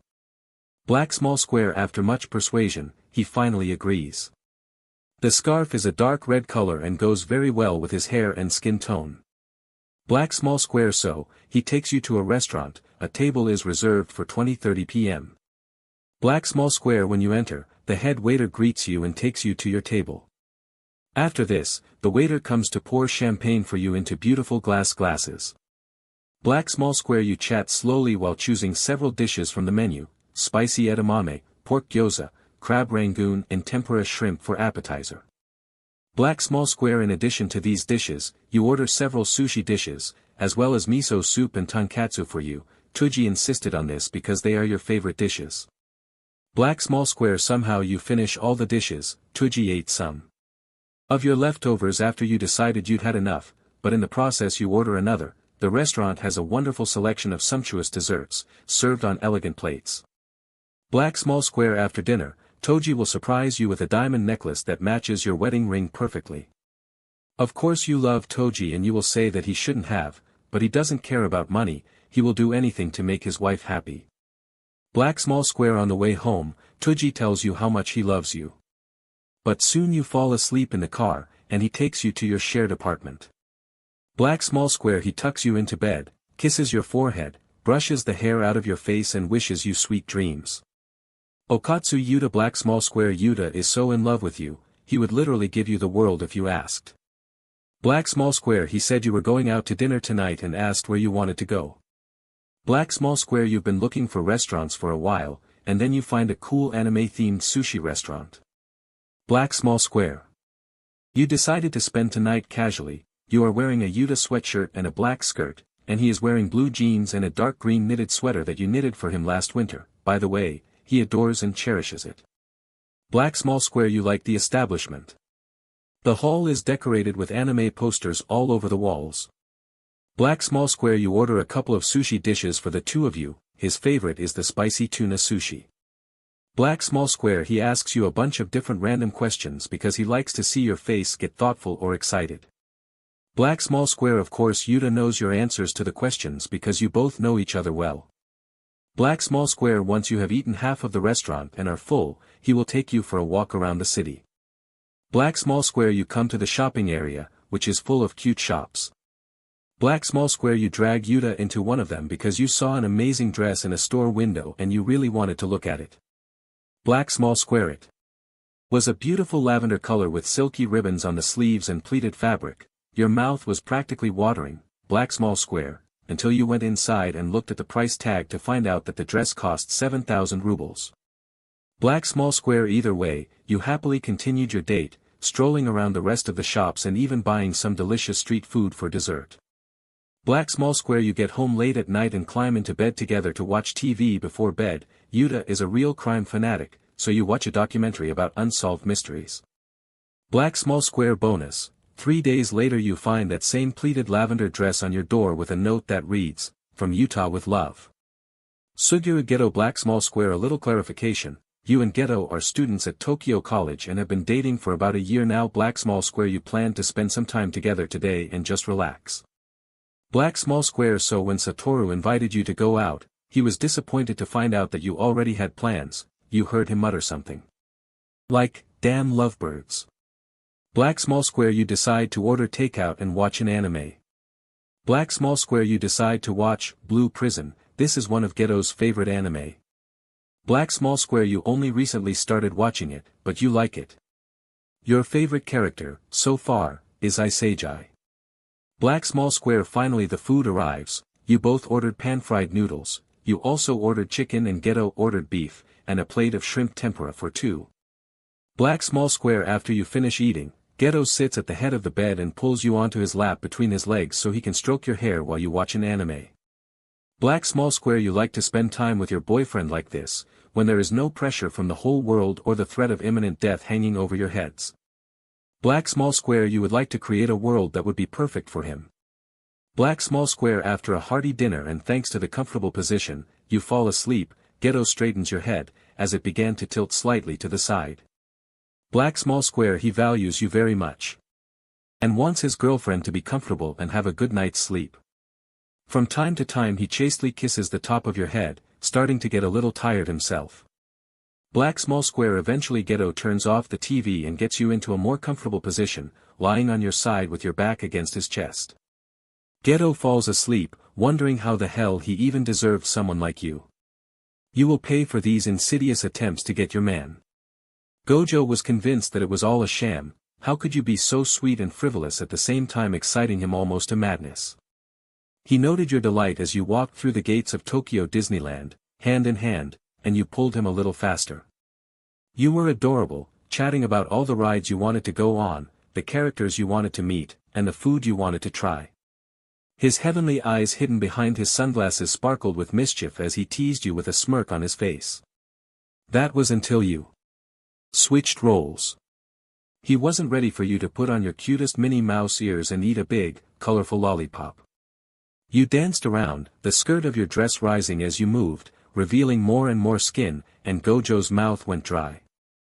Of a sugary treat sending waves of pleasure through his, causing his, to harden in record time. Your soft lips wrapped around the round candy along with the elegant pink tongue sticking out reminded Gojo of how you were on your knees, blowing him. Oh, how he wanted this right now. In the middle of Disney paradise, he thought with his. He supposed there was nothing unusual about it, he always seemed to think with that part of his body instead of his head when he was in your company. Gojo needed to do something, anything, and fast. His, was starting to push painfully against the zipper, and only you could ease it. You whined, squirming in his lap until his arm wrapped around your waist. Gojo's other hand gently ran along your jaw, stopping at your lips, and you reverently kissed the pads of his fingers. Don't move or we'll get caught, he chuckled quietly in your ear. You'll never understand how he managed to convince you to sit with him on his lap in a secluded recreation area of the park. You felt threatened by fulfilling his request, but Gojo could not be refused. He would either tease you mercilessly or pout and whine like a child until he got what he wanted. He moved closer before his hand went under your dress. That should have been warning enough, but surely Gojo wouldn't try anything here. Wouldn't you? You were wrong. And now you sat there, stuffed to the brim with your boyfriends, while he whispered lewd words into your ear in between kisses on your shoulder. You wanted so badly to move, to start rocking, creating friction and finding bliss, but Gojo held you in place, motionless inside your walls. Satoru, you whined, dropping your head onto his shoulder. He responded with one sharp push, which he disguised as a cough. Do you need something, baby? This is wrong, she whispered. You tried to frown, but a slight smile played on your lips. Gojo always made you feel amazing, even in such risky situations. You're right. But I'm going to take my time, you right here, and when we get home, you're going to, me off like that lollipop, right? You nodded and Gojo smiled, moving his hips to press the head of his, against your G-spot. Like the sound of that, sweetie? Will you wrap those sweet lips around me until I spill down your throat? It's safe to say that you didn't make it to the night fireworks display. Nanami Kento, you had no idea how you managed to convince Nanami to go, he must have been slack at that moment, or he was feeling particularly generous. Either way, you walked through the entrance to Tokyo Disneyland hand in hand with your boyfriend. Nanami acted rather awkwardly, clearly feeling uncomfortable in such a place, but he said nothing and only smiled slightly tightly when you tugged at his arm, dragging him along with you. All your attempts to be nice went unnoticed, or so you thought. While you chatted in the lines, your fingers played with the buttons of his shirt, sliding down his muscular arms to where his sleeves were rolled up to his elbows. Nanami endured, and all you got in return was a quick kiss on the lips. That was enough to make you pout. You were worried that he didn't like it here. But you had no idea that a volcano was seething inside Nanami, ready to erupt at any moment. His patience hung by a thread that was about to snap. Nanami couldn't look at you with your adorable Minnie Mouse ears, the joyful sparkle in your eyes and your wide smile without wanting to hold you close and show you true ecstasy. This place was overrated, and Nanami liked people and things as they were, without falsehood, and he was close to having a breakdown. On top of that, you suddenly thought it would be fun to tease him by buying one of the big, brightly colored lollipops and start on it just to see Kento's reaction, but you didn't expect what would come of it. His large hand wrapped tightly around your thigh, the pads of his fingers gripping your skirt as he led you towards the exit. Wait, Kento. Are we leaving so early? I wanted to see the fireworks, you whined, trying to turn around to look at the main street. We'll be back here tomorrow, but only if you're a good girl and hurry up, he whispered quietly in your ear, deftly maneuvering between people in the crowd. What do you mean? Mind? Nanami sighed, brushing stray strands of blonde hair out of his eyes. His jaw was clenched and his eyes showed clear signs of tension. I mean, he began, looking into your big doe eyes and trying not to forcefully drag you towards the exit. That we're going back to the car, where I'm going to lift up your pretty skirt and, you. For teasing me. I'm teasing you, I don't dash. Nanami's large palm slapped your ass, the sound muffled by the fabric of your skirt, but you still jumped forward, much to his delight. Don't lie, baby, you want to come back too, right? The car was filled with a thick smell of excitement that settled on the skin. You, feeling 2 fingers in your mouth. Saliva dripped down your chin, but you didn't care. Kento, you managed to say. Your body jerked forward and your hands shook on the soft leather seats as your boyfriend's, thrust into you furiously. Every movement of his hips was accompanied by sound. The slap of skin against skin, his balls smacking against your sensitive, and the head of his, brushing against your cervix. Crap. Such a good girl. The next day, Nanami actually brought you back and put up with your every whim. Itadori Yuji, it's hard to say who was more excited, you or your boyfriend. Itadori was on the verge of a breakdown, jumping from foot to foot, chattering excitedly about what should be the first thing you should do when you enter Tokyo Disneyland. He was so charming and his enthusiasm was infectious. The pink-haired whirlwind dragged you through the park, barely stopping to let you take photos of the sights along with cute selfies in line. Yuji looked unfazed as you kissed his flushed cheeks, the bright smile never leaving his face, but it definitely had an effect. Itadori watched as you skipped down the path to the next attraction, his eyes glued to your over-the-knee socks that hugged your soft thighs. He obsessively imagined hiding his face under your skirt, feeling the fabric of the knee socks against his ears while he kissed your sweet. Yuji was more than a little excited as you stood in line at the mansion haunted, and you didn't help him at all, pressing your ass directly against his, and swaying slightly from side to side, as if not noticing the erection that was pressing against the zipper of his jeans. It was dark and cool inside, but you were so hot that you even got nervous. You sat with your boyfriend's sweatshirt over your lap as his fingers, your wet entrance. You couldn't concentrate on anything in the haunted mansion with Yuji whispering in your ear and pretending to point at something. This was all to avoid drawing attention to the fact that he was, you like a man possessed. So wet for me baby, I'm going to, on those toes when we're done. Will you, for me? Those words were enough for your nails to dig into the skin of his wrist, and a wave of pleasure finally consumed you. You bit your lip harshly to suppress your. You spent the rest of the day on shaky legs, batting your eyelashes at the sight of a mischievous smile on your boyfriend's face. Yuji, you purred, trying to stop him as he rushed forward somewhere. What about you? You dared and reached out to touch the front of his jeans, but Yuji caught your wrist. Before you could reach him, he smiled and kissed the pad of each of your fingers. I can wait baby, it means I'll lose control when I finally get home, he replied, pulling you in for a hug. Yuji held out until you decided you needed some sweets. Seeing the bright pink lollipop slide into your mouth was too painful for your boy. Fushiguro Megumi, he would rather die than admit how much fun he had. Tokyo Disneyland wasn't his favorite place, or so Megumi claimed, but he really enjoyed spending the day there with you. Your cute dress fluttered around your knees as you jumped with such endless energy that it could rival even Tigger. Add to that the adorable Minnie Mouse ears you bought, and Fushiguro fell in love with you even more. He trailed behind you, occasionally rolling his eyes as you excitedly pointed out the various characters and landmarks. You were like a kid in a candy store, it was mesmerizing to watch and, frankly, quite tempting.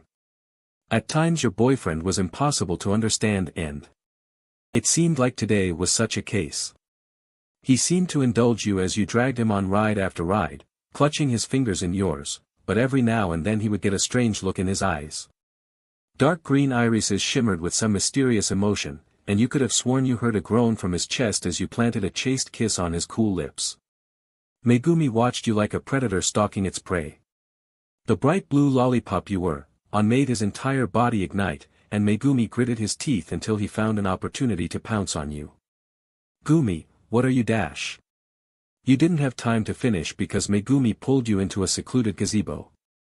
Long, thin fingers traced along your jawline, a thumb brushed your bottom lip, and the other hand tangled in your hair. Your breath caught in your throat as you looked into his eyes. Megumi was so handsome, his dark eyelashes fanning his cheeks as his mouth pressed against yours. His tongue flicked across your lip. Before pushing inside, you in a hot and sweet kiss that tasted like sickly sweet candy.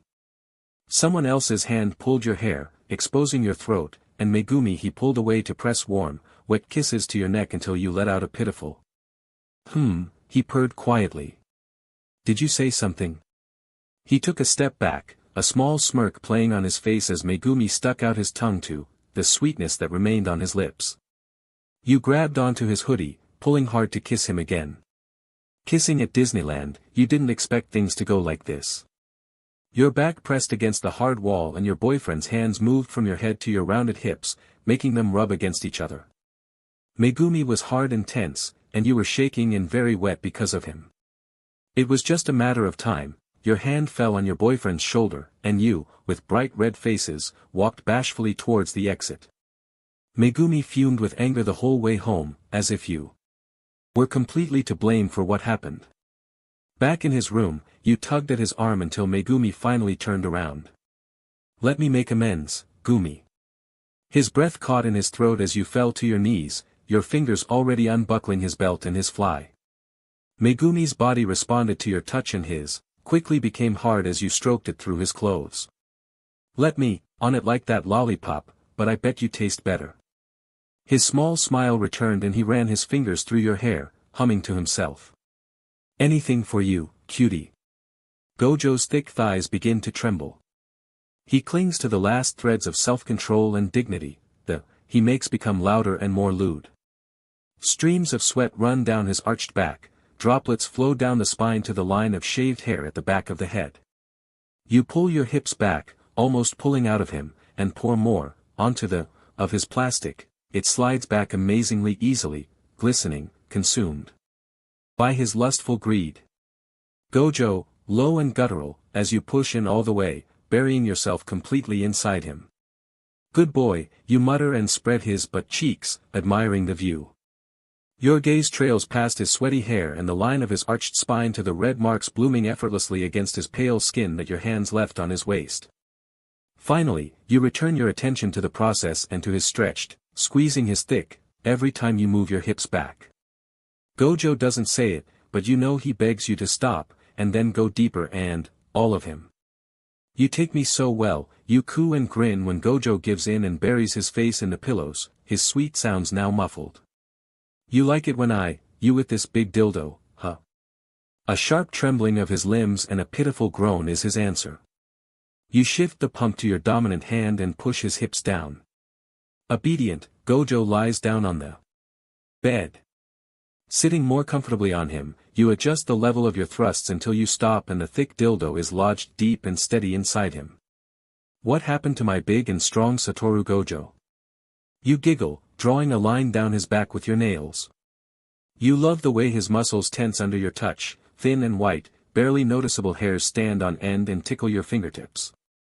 That's how you act when you want you lie down on top of him, you're pressing against his wide, sweaty, hot back. Gojo groans louder as he turns his face to his side to catch his breath, then quickly hides again. His long fingers helplessly dig into the sheets, immense pleasure overwhelming his reaction. TSK, let me hear you. With your free hand, you bury yourself in his hair and lift his head from the pillows, at the same time injecting a little of the thick, that looks like, into him. Gojo lets you. Loud, shameless and demanding, such an obscene escape from the throat of the man who is considered the strongest. Yes, the strongest on the battlefield, trampling the torn flesh of his enemies. But here, in your bed, he is just your toy, a doll that you use as you wish. And whenever you want. Good boy, you, the back of his head, bury your nose in the pleasant smell of his hair. Do you like it when you? My sweet Hiromi Higuruma, you expected Hiromi not to bend to your will so easily. He is not in the usual sense of the word, but he is also not the kind of person who easily succumbs to worldly needs and whims. You don't have complete power over him, his unwavering gaze fixed on you is a wonderful proof of his silent resistance. He's only on his knees because he wants to be, your whims and orders, and his distinct bulge showing through his pants, have nothing to do with it. And yet he obeys. And the thrill of the moment runs through your veins like adrenaline. You like that he's not exactly within your reach. You're so silent, not daring to break the silence, you speak barely louder than a whisper. As a lawyer, you should talk more. His gaze hardens, eyes half-lidded, Higuruma throws his head back and takes a deep breath, the slight whistling sound of air being his only response. You run the tip of the stiletto along the lines of red ropes tied around his chest, keeping his hands tied behind his back. His muscles flex under his thin white shirt, but that's all you can get out of him, even as you continue to move down towards the hard bulge highlighted by the loop of rope. Aren't you going to say anything? You grin and lazily stroke the hard phallus. Your hand is slippery and sticky from the strawberry flavored you've chosen for tonight, and you have the overwhelming urge to wipe it on his cheek, dirtying his handsome face before moving on to the main course. Higuruma's gaze slides down to the dildo. His Adam's apple quivering slightly at the sight of the thick, heavy drops running down the. Are you hungry? You tease and press harder on his. His hips jerk forward, grinding against your leg, but he freezes just as quickly as he reacted. Whatever you say, can be used against you. Running the toe of your shoe along the curve of his bulge, you savor the spoken phrase, feeling the weight of the words on your tongue. But this is not a trial. Your punishment will be your reward. And if you're a good boy, we might even skip that part. Hiromi jerks again in a slow, dragging motion against your soul, but this time you see the pleasure and need in his eyes. The eternally calm, impassive expression on his face changes to a pleading one in a demanding whim. You can't help but grin with satisfaction. Are you hungry? You repeat and extend your hand to him. Higuruma hesitates for just a moment. Yes, ma'am, he clumsily moves closer with his hands tied and, your palm, opening his mouth wide for your fingers.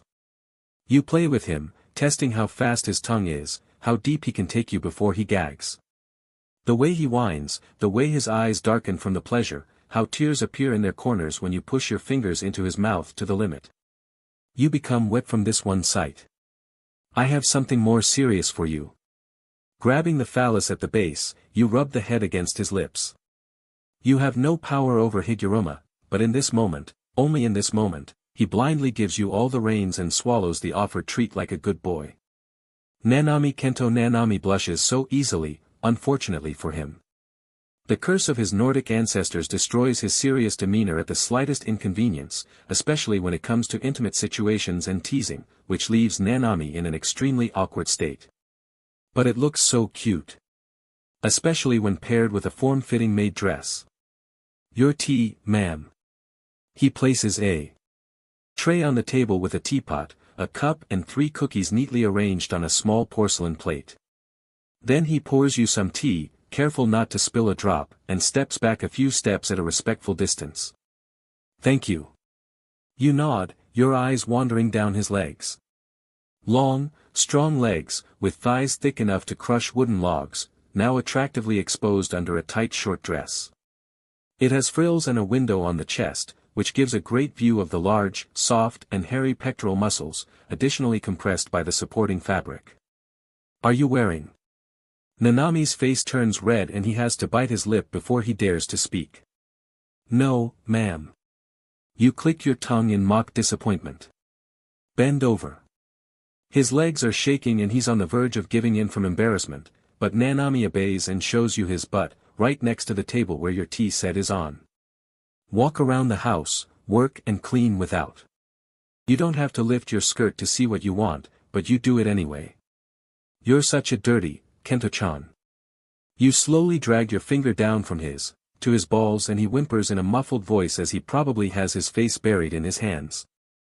Dirty, maid, you continue to tease him, stroking the same spot, watching with satisfaction as he quickly hardens under your hands. Thinking about the mistress doing lewd things to your tight little hole, instead of to work. Excuse me, ma'am, Nanami chokes on her words, trying her best to suppress a whimper.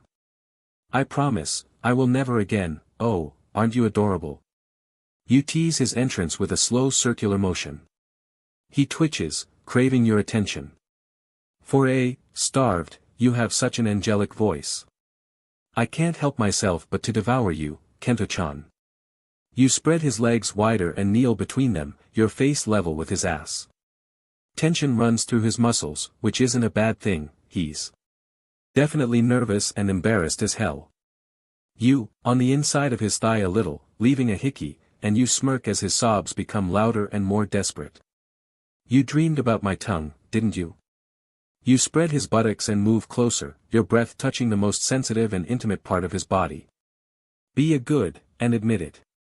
Yes, ma'am, Nanami's voice, usually so low and hoarse, it breaks easily.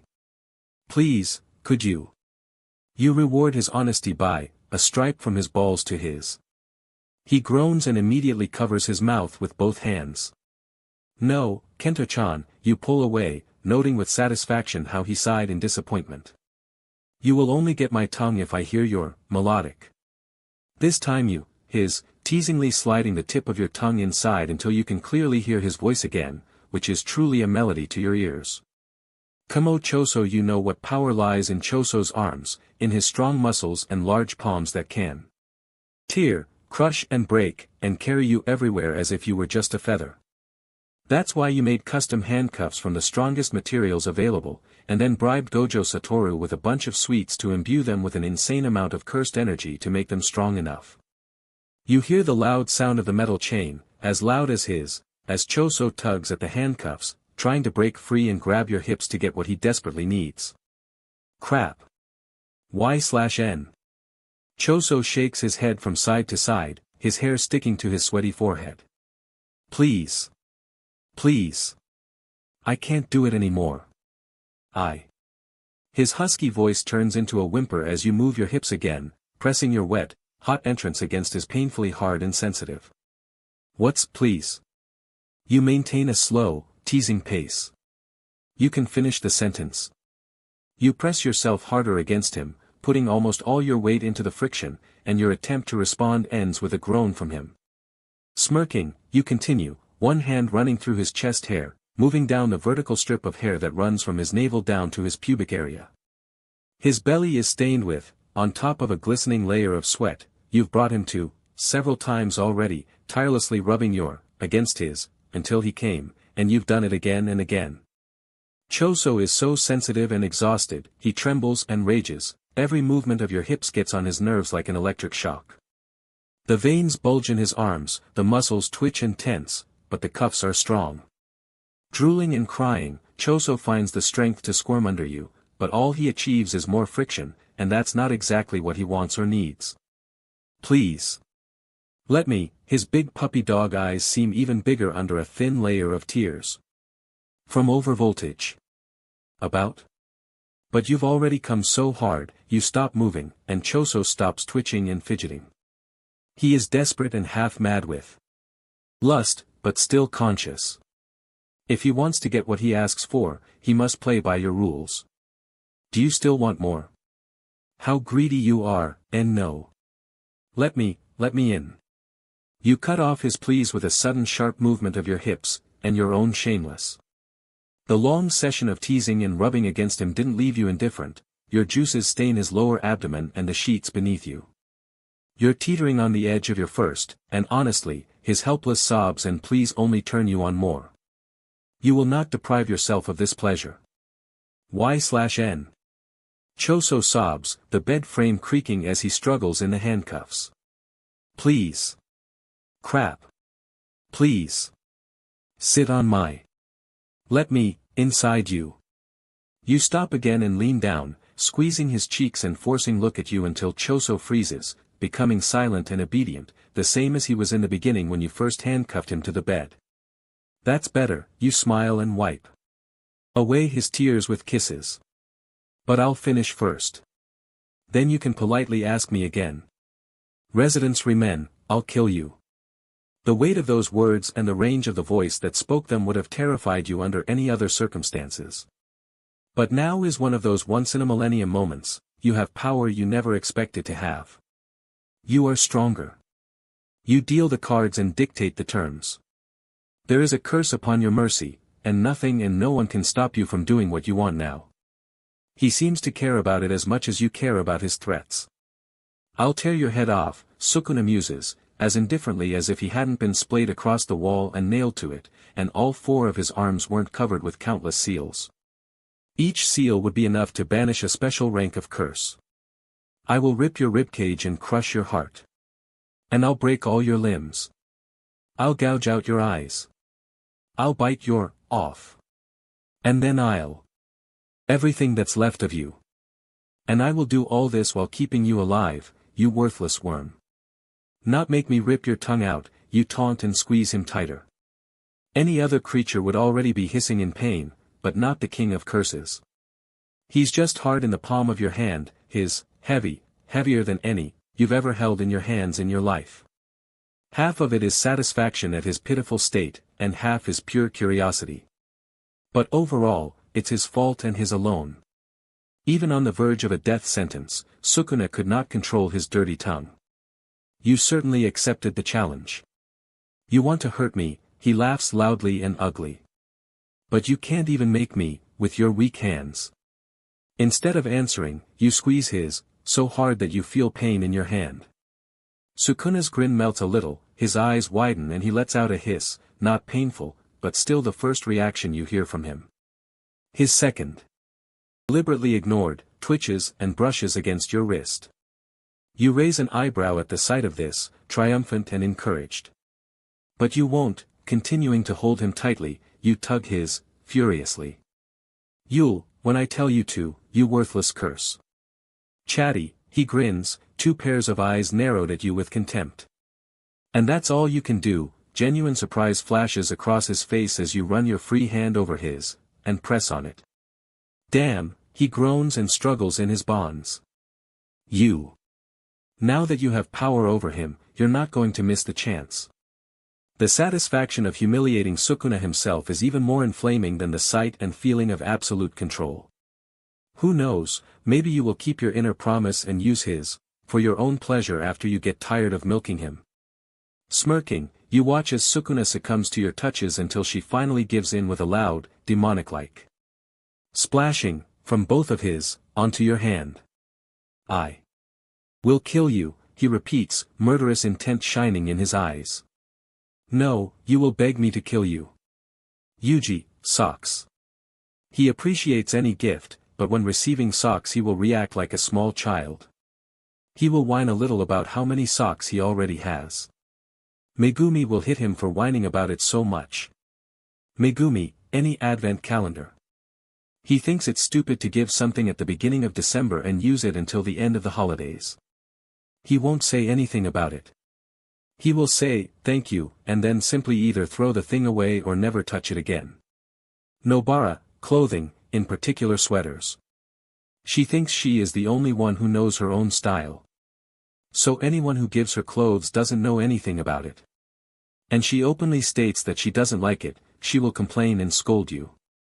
Maki, she has a specific list of what she wants, and everything that is not included in this list is indifferent to her. She will thank you for the gift, but will feel insecure about it. Yuta, jewelry. Yuta will love whatever you give him and he will be very excited, but since Rika is with him, he has doubts about the jewelry. And he doesn't like the way he looks in jewelry. Inumaki, books. He would appreciate books, and he has quite a few, but he's never actually read any of them. So because of this, he doesn't particularly like receiving books as gifts. Gojo, gloves. It sounds strange, but Gojo would consider them stupid. He would constantly lose them, or think they were too small, or just throw them somewhere. Getos, any kind, especially human ones. This is obvious. When he discovers the snack box you keep for him at your house because you know he has a sweet tooth and you want him to feel at home. Black small square when you take off his blindfold to look into his eyes, unaware that he is drowning in yours too. Black small square feeling how small your hands are compared to his. When he intertwines your fingers.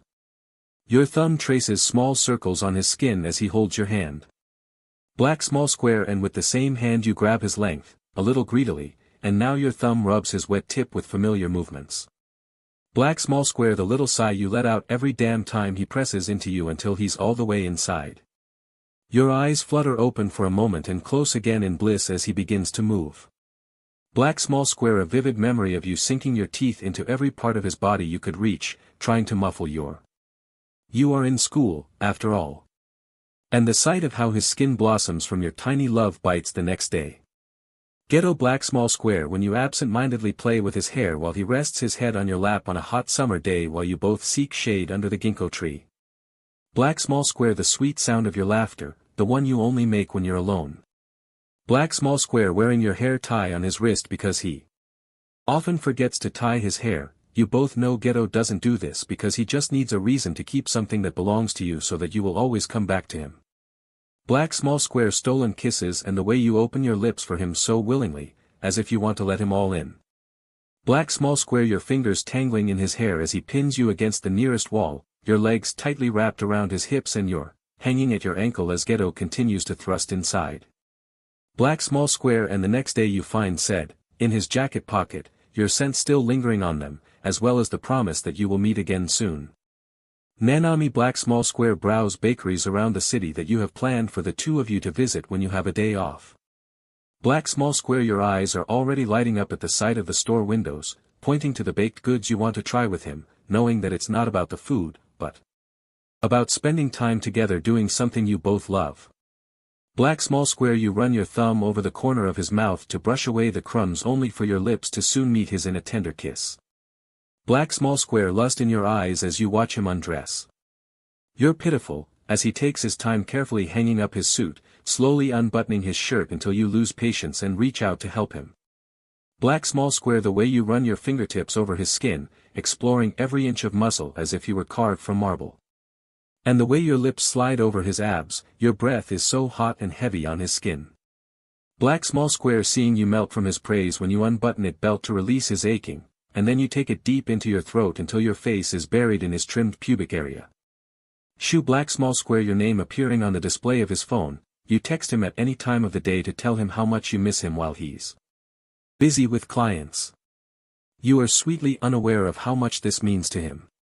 Black small square hearing you laugh softly when he calls you your favorite pet name, knowing how easily he can charm you. Black small square seeing you wearing the expensive gifts he gave you, running your fingers over the necklace on your neck as if declaring that you belong to him and only him. Black small square the way your tongue curls around the tips of his fingers as he shoves them into your mouth. His eyes are glued to you as he cups your chin with his other hand, he knows you want to be good for him. Black small square how greedily you stick out your tongue to swallow his spit, your eyes begging him to make a mess out of you, it's unforgettable. Black small square the sounds of flesh touching flesh echoing off the walls as you get down on all fours in front of him, your insides are like as if they were created especially for him. Gojo loves your ass, he always finds an excuse to grab you. And the fact that you are in public will not stop him. He will try to spank your ass every time he finds it too tasty. He plunges balls deep into your, in a doggy-style position, while his hands connect to your supple flesh and squeeze it between his fingers. Gojo buries his, deep into your, not allowing you to move, your skin is all red from the constant pinching. Once he's satisfied with playing with your ass, he presses your butt cheeks closer together, starting to move painfully slowly to torment you. His eyes glued to the base of his, Gojo drools at the sight of your arousal forming a ring around him, silently admiring the way you shamelessly drip onto the mattress while stuffed to the max. He'll make sure before you, because wants to paint your ass. Once your skin is covered in strands of, he bends down a little to bring his face closer to your. His nails dig into your skin. And he spreads your ass open so he can eat you out. The tongue plunges into your walls and you press yourself against it. Gojo, slightly at the taste of you and the feel of your skin against his cheeks. Moving his head, he nibbles your ass every now and then goes back to tongue, you. When you reach, he makes sure to take some of your, on his fingers to spread it all over your ass along with his. Let me spank you. Toji's hands will play with your.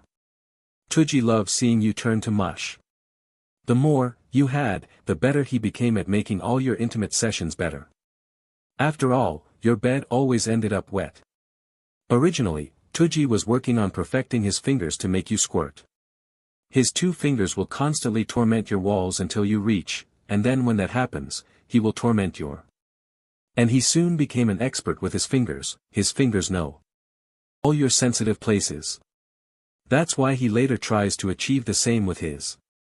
Toji, you in missionary position, making sure you feel every movement as his fingers rub your, aggressively. They will tug at your sensitive pearl, pinching and stroking it. Your body will shake every time he presses too hard, inevitably making you. And when you finish, Toji he will tilt his hips in such a way that the tip of his, will constantly press on your bladder. And then the friction against your will increase tenfold, Tuji's fingers moving incredibly fast, causing you to spill all over you both. It's so amazing when you make a mess. Sukuna's hands will strangle you. Sukuna likes to feel superior. What excites him most is to see complete. So when you in front of the mirror, he needs to show you how obedient you are being. He tightens his grip on your neck, making sure you keep your eyes on the mirror the entire time. Your eyes blur in front of your reflection, you see your mouth gaping with a noticeable stream of saliva flowing down. You know it wasn't just because you were gasping for air due to his hand on your neck, but because you were completely filled by his girth. Internally, you marveled at the sight of your wet, and how it managed to accommodate its entire length. While one hand rests on your neck, the other two hold your legs so that they are spread apart. Sukuna's fourth arm is wrapped around your torso to hold you against him and also to use it as leverage to move you up and down his. Since your legs were like this spread wide apart, you could feel every push that touched your cervix. Due to the pressure on your neck, incoherent babble was barely escaping your mouth. You soon came and Sukuna came right behind you, filling you up. Don't waste a single drop. If you do this, you will choke on my next time. Nanami's hands will tease. Nanami is one of the most resilient people you will ever meet. That is until him. His head resting on the arm of the sofa, Nanami is fully clothed except for his pants unbuttoned so his sticks out. But you are completely. His was inside causing Nanami to gulp every now and then due to the intensity of the squeeze. You lean forward, each of pressed into his palms, his elbows resting on the soft seat below. You use his arms as support to keep your balance as you continue to ride him. Heavy, escape his throat as his approaches. To hold on, he tries to prolong his arousal, trying to bring closer. His fingers begin to pinch the sensitive flesh of making sure to also rub them to soothe the pain. Your hips begin to move faster as his hands continue to caress you. You ignore the tension in your legs when your lower abdomen tightens. When you reach you cry out his name to calm yourself down, not stopping until you realize Nanami has, too. And he comes hard, letting out several, while simultaneously pulling with his fingers until they become hard. I want to, on my love. Geto's hands will fill your throat to capacity. Geto loves public. More specifically, he likes to lay claim to you, no matter where you both are. His hands slide under your dress, pushing to the side so he can dip his fingers inside. Over time, you got so used to it that sometimes you didn't wear anything under your clothes to speed up the process. Now was one of those cases. As Geto sat on the dais and listened to the client tell him about his symptoms, his hand quietly slipped under your yukata as you sat next to him in close proximity. His fingers touch your sensitive folds and Geto almost loses his temper.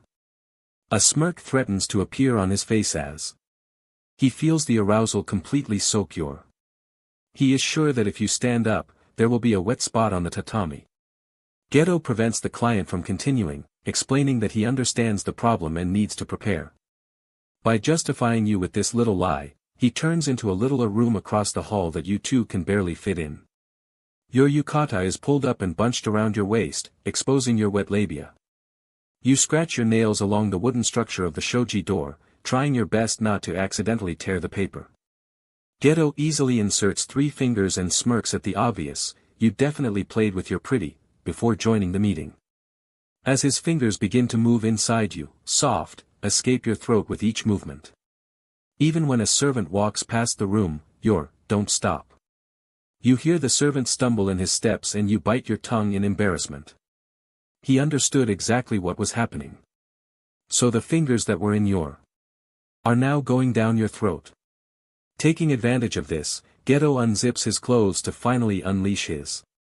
When he enters you, your throat convulsively contracts under his fingers due to the groan that escaped you. Be quiet. Unless you want everyone to see. Gojo stayed awake in his place on the couch, legs spread wide as if marking his territory, although no one was trying to encroach on it. His heavenly eyes peered over the frame of his dark glasses, admiring the flexibility of your body as you made your way to the kitchen in search of a snack. That's when he noticed that the sweatpants hanging off your hips weren't yours, they were too big, you didn't have anything like that in your wardrobe. Your cheerful man jumped over the back of the sofa with lightning speed and leisurely headed to the kitchen, where you were standing, preparing a sandwich. "Are you hungry, baby?" he cooed in your ear, giving you a chaste kiss from behind. He pinned your torso against the counter, his powerful hand resting on the granite surface next to the tomato you were slicing. You chuckled, knowing what he was doing before he even acted further. "Toru, honey. I'm trying to study and need a little snack. Why don't you come back to watch a movie?" He purred quietly as he considered your proposal, but you felt his smile on your skin and that was all you needed to know. "But baby," he pouted, pressing his hips into the curve of your ass. "I need a little snack too, and my snack is right here."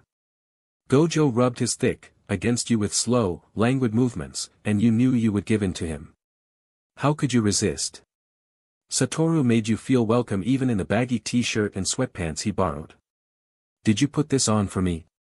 His hands traced the curve of your waist, sliding down and paying particular attention to the smooth lines of your hips through the thin gray fabric of your pants. "Maybe," you teased, cuddling closer to Gojo. You swayed your hips from side to side like a snake dancing with its caster, and that caster was Gojo Satoru. His breath caught in his throat when his hand slipped into the waistband of his sweatpants and was not found on some, for you. Clouds of soft white hair fell onto your shoulder as Gojo's knees went weak from touching your bare.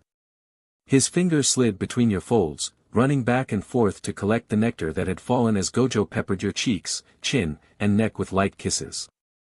He circled with his thumb, making your back arch and your knees shake. Gojo spread you open with two thick fingers. You mewed at the pleasant burning sensation and rocked on his fingers, not caring how desperate you must have looked. Satoru felt the need too, hastily pulling his sweatpants off of you until they pooled at your ankles. The head of his, rubbed against your entrance, pressing against the fingers that were still buried in your. You whined, feeling empty, and pursed your lips as Satoru shoved his fingers into your mouth for you to. He lubricated yours already shiny lips with his, stroking them along the entrance until his tip touched your wet hole. "You should wear my clothes more often," he, tensely as he spread your walls with his hard. You couldn't help but agree. Nanami Kento, you tiptoed to the door of his office and knocked lightly before slipping inside in search of the man hiding there, your man. Nanami sat at his desk, a stack of papers lay next to his glowing laptop, and a mug of coffee, which you bet was cold, sat untouched. "Is everything okay, honey?" he asked, not looking up from his work as you came even closer. "No," you whined dramatically. Nanami immediately snapped his head up and his hazel eyes widened when he saw you. He lowered the screen of the laptop he was staring at and you smirked. "I miss you, I can't sleep without you, Kento." A stray strand of blonde hair fell into his eyes as he watched your fingers trail along the beveled edge of his desk. His throat dry, Nanami was incredibly turned on by the fact that you were wrapped so cutely in his shirt that he had worn earlier that day. The buttons were only half fastened, the crisp fabric hugged your torso and showed just enough skin to make him want to touch you. You stepped into his arms and Kento set you down on the table in front of him. Two large hands slid down your thighs, rough calluses cutting into your smooth skin. "Honey, I need to work," he groaned, leaning into your touch as your hands ran through his thick hair. "But," he began, spreading your thighs apart, placing your legs on either side of his chair, "I could use a little break." Your was open to his hungry gaze. Nanami untangled your fingers from his hair to grab you from behind with both hands, simultaneously pushing aside a stack of papers. Nanami fisted the hem of his shirt and ran the fabric over your wet. The friction was so amazing that you were already out of breath and all flushed. He watched your hips flex, his lips in anticipation and lowered his face to your, looking at you through closed eyelids. His tongue was hot and wet and danced boldly across your labia. He wrapped his lips around your, and rubbed the swollen flesh until you. His nose nuzzled your hood and it was ecstasy, Kento taking his time, tormenting your sweet, between, of praise. Every sound that came out of his mouth echoed deep in the pit of your stomach. "You look damn good in my shirt, honey, and you taste amazing too. You should remember this tactic." Itadori Yuji taking the headphones out of your ears, you went to open the door to your room, humming to yourself. You already knew who knocked. It was getting close to evening, and if Yuji hadn't been standing on the other side of the door, then you wouldn't be y/fy/n. You were greeted by his sunny smile that made your heart skip a beat. You also noticed that Yuji's pink hair was darker than usual, damp from the shower. One second you were smiling at your handsome boyfriend, the next second your feet left the ground and you found yourself in a tight bear hug as he rocked you round and round. Yuji! You squealed, lightly pounding his bare shoulders with your fists. Let me go. He clicked his tongue against his teeth, debating whether to comply or not, but your feet finally touched the hard floor and Yuji threw himself onto your rumpled bed with a chuckle. His dark eyes narrowed, his head tilted to the side, and he scratched his chin with a finger, sizing you up. Has anything changed? He thought out loud, a look of confusion clouded his charming face before it gave way to understanding. Yuji stood up to move to the edge of the bed and grabbed your wrist, forcing you to stand between his spread thighs. Where did you get this, baby? His finger ran over the black cotton of the boxers that adorned your lower body, sending shivers down your spine and causing a tightness in your lower abdomen. I may have stolen them from your drawer, you admitted. You pulled him by his mop of pink hair until his face was pressed against your soft stomach, open lips kissing the bare patch of skin. They suit you. Now come here. Hold in the lap of your handsome beau, you exchanged messy kisses with him while his hand caressed through the fabric of your boxers. Rubbing small circles over he also let you grind against his hand, spurring you on obscene words. Damn, baby, yes, like that. Rub your gorgeous, against my hand, he growled into your neck, right where your pulse was beating, biting his teeth hard enough to make you cry out. It didn't take long before Yuji slid his, into where his hand had been earlier, coating your thighs with sticky pre-cum. Itadori was waiting for you. Beg him to, you into oblivion. You won't take them off for me, baby, even when they get sticky and filled with our arousal. And you didn't take off Yuji's boxers, much to his delight. Fushiguro Megumi couldn't concentrate. The lines of text in the book blurred before his eyes, he tried unsuccessfully to force his, to focus. How could he study while you were lounging on the shared couch in his sweatshirt and shorts so damn short they were barely visible under the baggy navy blue material? It was impossible. He looked at Yuji with dissatisfaction, gritting his teeth, imagining that the pink-haired one would stick, because of which his, was still in his pants. He went to bed. Megumi blinked, startled, as Yuji yawned, stretching his arms above his head. Time for bed, see you guys in the morning, Itadori said before retreating to his room down the hall. Megumi couldn't believe his luck, his wish came true, and with a mischievous smile on his lips, he slammed the textbook shut. You jumped at the sudden noise coming from the table where your boyfriend was sitting. Peeking out from behind the back of the sofa, you met the gaze of Wild, pupils dilated with lust, and Megumi had a smirk on her face that made your thighs clench. I've been dying to touch you all evening, kitten. You drove me crazy, lying here in my sweatshirt. You didn't understand how he ended up in your lap, his hard erection freeing itself from his pants and ending up in your tight grip. His, throbbed in your small hand, slick with pre-cum, which you diligently smeared along its entire length. Megumi sighed in awe as you ran your finger along the vein that ran along the underside of his. You then ran your thumb along his wet slit, gently grazing it with your nail, causing Gumi to hiss through clenched teeth. He panted heavily against your flushed cheek, warm breath tickling your ear as both of his hands fumbled under his hoodie. Deft fingers slid over your quivering tummy, his palms kneading the softness of your skin, after which he began to tease the lower part of your. You couldn't help but admiring his beautiful cheeks, covered with a light blush, those long dark eyelashes that fluttered in between random kisses. His tongue caressed yours and his hips rocked in time with your movements, leaving you breathless. Thumbs played with your hardened, rolling the buds until you began to let out pitiful, that Megumi devoured like a starved animal. Gumi, damn it. The dark chuckle that sounded made your chest tighten with desire. Soon, kitten, I promise you soon. From that moment on, Megumi's dark blue sweatshirt became your favorite. It's common knowledge that Yuji is the epitome of tenderness and warmth, so the question is, how can you tell that someone like him has a crush on you and isn't just being his usual self? Well, he had to learn the hard way that it takes extra effort to convey what he feels for a special someone. You're not going to assume, you're not going to guess, so what can Yuji do but be absolutely sure of his feelings? You'll know Yuji is in love because he'll tell you so. Yuji, in turn, will understand that he is in love because his heart will reveal this feeling to him. He'll start to think that a good day isn't so good if you're not there, and it will certainly never be good enough if he can't tell you about it. His love lives in his eyes and hides between his eyelashes, and it is the only thing that makes him jealous and selfishly hope that no one else will ever look at you and see how bright you shine. Yuji also tries to make the process of falling into love as gentle as possible. You will never be able to fall, because he will never allow you to lose ground under your feet.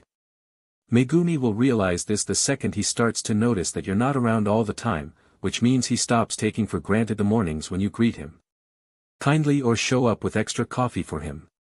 To Megumi, the fact that you remembered his order seems special enough to make him want to investigate and figure out what you prefer to order. All day long he racks his, and asks himself whether you like coffee with milk, cream, or nothing at all. He is so annoyed that he sternly interrogates your mutual friends until he finally comes to a certain conclusion. You'll know Megumi is in love when he stops hiding from your touch. A beautiful blush covers his cheeks as the pads of your fingers explore his features, tracing the bridge of his nose or the strands of his hair. His love is strong, it explodes in a chest that feels so empty when you don't cling to it at night. Megumi thinks that being in love is scary and that he, perhaps not quite cut out for it, and yet he welcomes the feeling without shying away from challenging himself. It will take Nobara some time to get used to the idea that she has fallen in love with you. She doesn't let people in easily, and the fact that you managed to reserve such a unique place for the dirty spectacle that is her life is breathtaking. She'll know she's in love because she immediately rejects the idea to protect herself and you too. After all, what can she offer? Why do you want to take everything she has to give? And yet Nobara can't help herself, she constantly thinks about you. She goes shopping for a cute sweater and oh look. You would like this shirt, so she buys it. Nobara goes to the movies with Yuji and there's a particularly disgusting scene in the movie where she's delighted and grimaces as she realizes that you'd love that splatter mess too. So she takes a photo and sends it to you, her heart nearly breaking at the little read that flashes just a few seconds after the message is sent. Love Nobari is etched on her lips, they tremble when she is at her most vulnerable and as she traces them around your jaw and explores your throat. You will understand that Nobara is in love long before she herself realizes it and stops resisting. Oh God, Satoru will know he's in love the second he feels the urge to talk to you. Yes, this man never shuts the hell up, but he wants to talk to you for real. He can't stand the idea of his reputation, fame, or whatever you want to call it, shaping your image of him. He will realize that he is in love because he cares what you really think. He is worried that his sharp tongue is irritating you beyond repair, and this time he is desperately trying to create his true personality himself and imprint it in your mind. You know Satoru is in love when he talks about things he doesn't mention to anyone else. His walls aren't particularly high, but he decides who gets over them, and he wants to show you the true side of his personality so badly that it keeps him up at night. Satoru's love lives in his hands, pale, flexible fingers that always somehow have to be on you. He touches you to make sure what you're listening to, touches to check if you're really in his kitchen cooking breakfast. He touches you to memorize the spaces between your ribs and wonder if between all the muscle layers and neurovascular bundles there is a place where he could take root in the body of the first person he really wants to stay alive for. Suguru is all too familiar with love and its many facets: affection, devotion, loyalty, obedience. He has received much of what he considers love, but in reality, Geto has never been able to reciprocate that feeling in its most primal, vulnerable form. However, you manage to bring it out in him. Geto knows he's in love when all he wants to do is truly listen to you. Find out everything there is to know, explore everything there is to discover. You know Suguru is in love when he stares at you intently while you talk, not even stopping his string of sentences to warn you that the tea he made is getting cold, and his own cup has long since frozen. You'll know Suguru is in love because he doesn't hide how much he craves your presence in his life, and for the first time, he prays that it won't lead to any bad consequences. Is it normal that he has 2 little daughters? Will blood on him scare you away? Hands. The feeling of love takes over his entire being, selfish tenderness blossoms in his lungs, flows inexorably through the blood vessels and arteries. You have the upper hand. You put his mind at ease. You are all he feels, you are all he will ever want to have. Tell him, and then tell him some more, he will be there to listen to you every chance he gets. Shoko's approach to love is she doesn't want to make a big deal about it. She'll know she's in love because you trigger all the usual reactions, rapid heartbeat and sometimes sweaty palms, happiness, the so-called butterflies in the stomach. But unfortunately, she also knows the scientific details of what's really going on, which makes things a lot less romantic. Norepinephrine, dopamine, phenylethylamine. Love is nothing more than a rather complex chemical reaction, a feeling caused by attraction. It is not much different from that which arises from a couple of bottles of wine.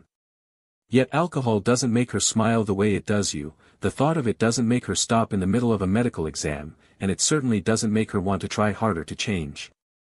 Shoko will realize that she is in love because this feeling will take root in her altered chemistry and convince her that her personality should follow this change. Because you never want to be with someone who seems aloof, always calm, rational and so boring. Right? You'll know Shoko is in love because she puts in the effort, and she'll know you're right for each other the moment you tell her you never want her to change, to be someone else, but to remain the strong, familiar personality that makes her a generous person. Nanami writes more when she's in love. He's always been a reader, he's never had time to read all the books he keeps adding to his never-ending list, but he's also always been a writer, short stories, haiku, poems, single sentences that are nothing more than half-hearted attempts to describe days, moments, feelings, nights spent thinking or reminiscing. You begin to become part of these stories, these randomly scrawled poems and thoughts. It will sound very corny, but Nanami's love covers his heart like a warm blanket. He will understand that he is in love when everything he reads, writes, does, leads to you. What good are his culinary skills if he can't cook you your favorite dinner? Why would he buy that book he's been waiting forever to read when there's another novel you can't stop excitedly telling him about? Were his recordings ever of any value before he was able to flip through the pages of one of his leather-bound notebooks? As you nestled comfortably in his arms, your back pressed against his chest, on the couch he only bought because you jokingly said it could fit both of you? You'll know Nanami is in love because tenderness appears in the corners of his eyes whenever you say his name. The elegant fountain pen freezes in the air at the sound of your voice, the simple word, Kento, suddenly takes on a whole new meaning, always pronounced with such a special intonation that now his name does not belong only to him. Yuta feels a lot, and feels it deeply, fear, courage, affection. His feelings tighten his stomach and it feels like his insides are being squeezed. He doesn't value newness, Yuta is quite content with people who are part of his life and a routine that doesn't make him wonder what the new day will bring. But then you happen, and the boy who thought he knew everything has to learn something new about himself, how to deal with a love that is real and pulsating with life, threatening to upset his carefully constructed balance. He greets her timidly, eager to learn, and takes into account that he may have to face her. But love is not a test for him. Yuta will understand that he is in love because this is the first thing that seems easy in his life, loving you is the only thing that happens on its own. You can tell Yuta is in love because he doesn't try to hide it and heck, he doesn't even care that love makes him weird. He wants you to always be close, wants to ask about your day and hopes that you will also be interested in learning about him. Yuta wants to ask stupid questions because you're really the first person he needs to know everything about. Have you ever slow danced? How often do you get food poisoning? What's your favorite song to sing in the shower? It's okay if you don't love him back, yeah, of course, you've already given him everything by letting him know that he can have those feelings. As a very stubborn and independent person, Maki would immediately know that you were dangerous. Even a threat. She would basically panic about this. It's a shame that you are such a strong-willed person and are determined to break through her reserved facade. You succeed sooner than expected, but Maki doesn't tell you until months later, during the Christmas holidays, specifically at Yuta's housewarming party, the perfect excuse to overindulge in mulled wine. You'll realize that Maki's love shines through in her voice, the genuine affection that can be heard throughout the story of your first meeting, told at the table where your mutual friends are sitting, in the smallest, bordering on obsessive detail. Maki remembers your hair, your outfit, that cute bag full of groceries. When no one else can hear Maki, her voice is warm and gentle. On a frosty morning she asks you to forget about preparing breakfast in order to keep you in bed for a few more minutes. In such lonely moments she hugs you to her and whispering tender words into the crook of your neck, pausing between words to let out a strangled giggle that sounds suspiciously like, I love you, love you. Inamaki's love lives in his throat and torments him day and night, because he would not like to talk about anything more than about, you. He was always afraid that he wouldn't be able to express how he really felt, but you, it turns out, understand everything. Not only because he makes significant exceptions for you, the boy will talk and his goofy sense of humor will cause a sore throat an infinite number of times, and yes, he will use his damn technique to ask you to stand still in compromising positions or to kiss him after a stupid argument. You will do it and then slap his hand when he sticks out his tongue, but most importantly because of the limited communication that Inumaki is used to with time immemorial also forced him to learn to convey information differently. And that's why you know Toge is in love, because he makes sure your cup of tea is ready in the morning, because he sends you photos of stray cats or memes he doesn't understand, with a demanding, underneath them. You'll know Inumaki has a crush because his friends seem to know a lot about you, even though you're only meeting most of them for the first time. Inumaki knows he's in love when you fall asleep next to him, and his index finger, barely touching, gently traces those 3 words along your spine over and over and over. Prefers to receive. Firstly, it keeps his mouth free, and secondly, he thinks you look very attractive when you choke on his. Oh, poor thing, your little mouth can barely fit half of me. Don't worry, I'll help you. And he really helps. He wipes your tears and brushes your hair out of your face, and also praises you all the time. Hell, he wouldn't love it as much if you were bad at it, so of course he'll let his angel know how good he is. He can be a little rough at times, but there's never a time when you, and not hear how perfect you are for him.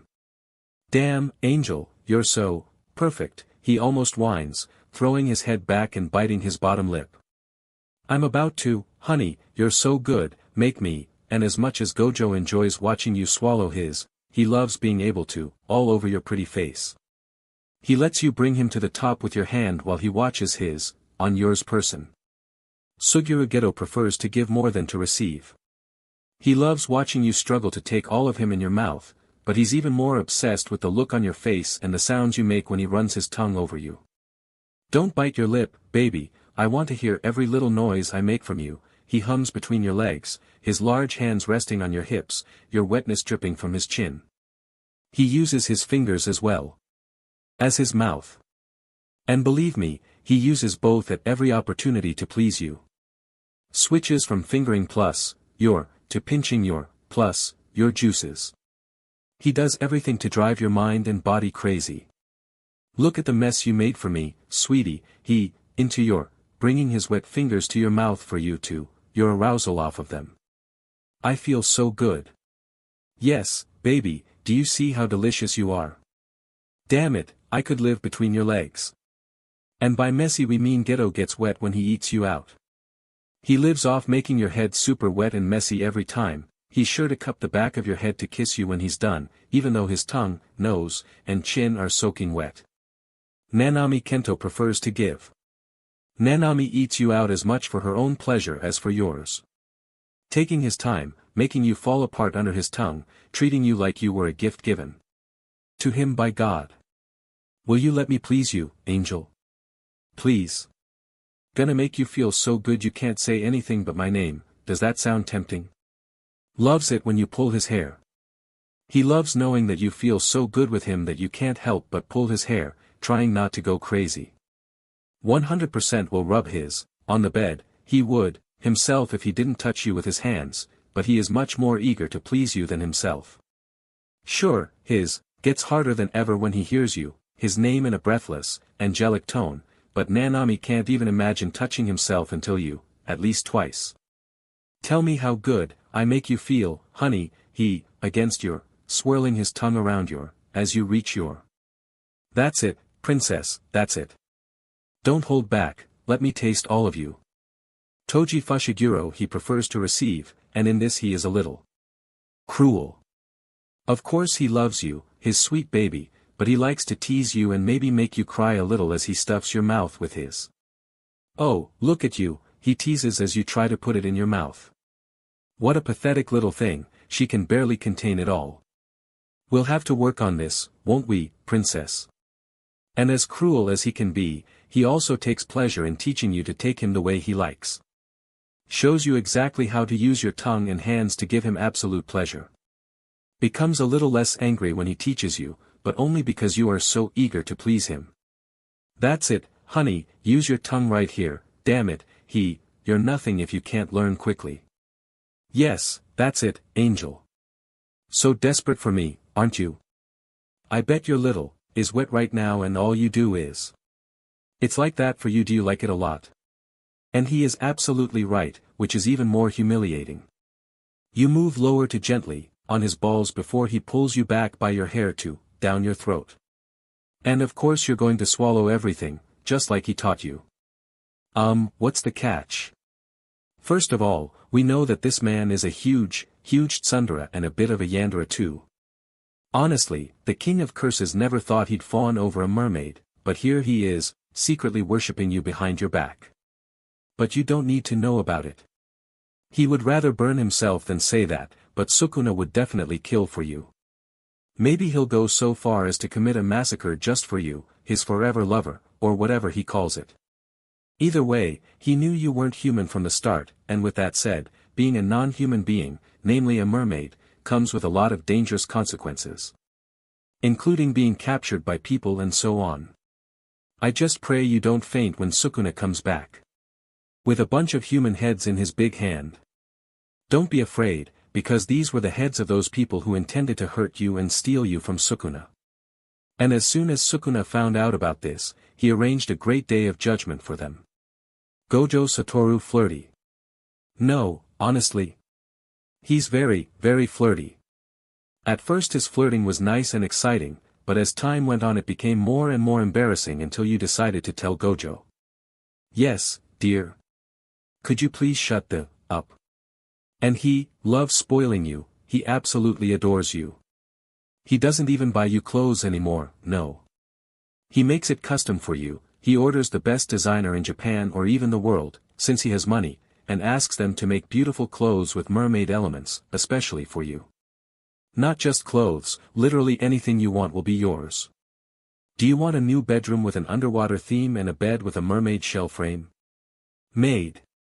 Do you want a green Tosca car? Made.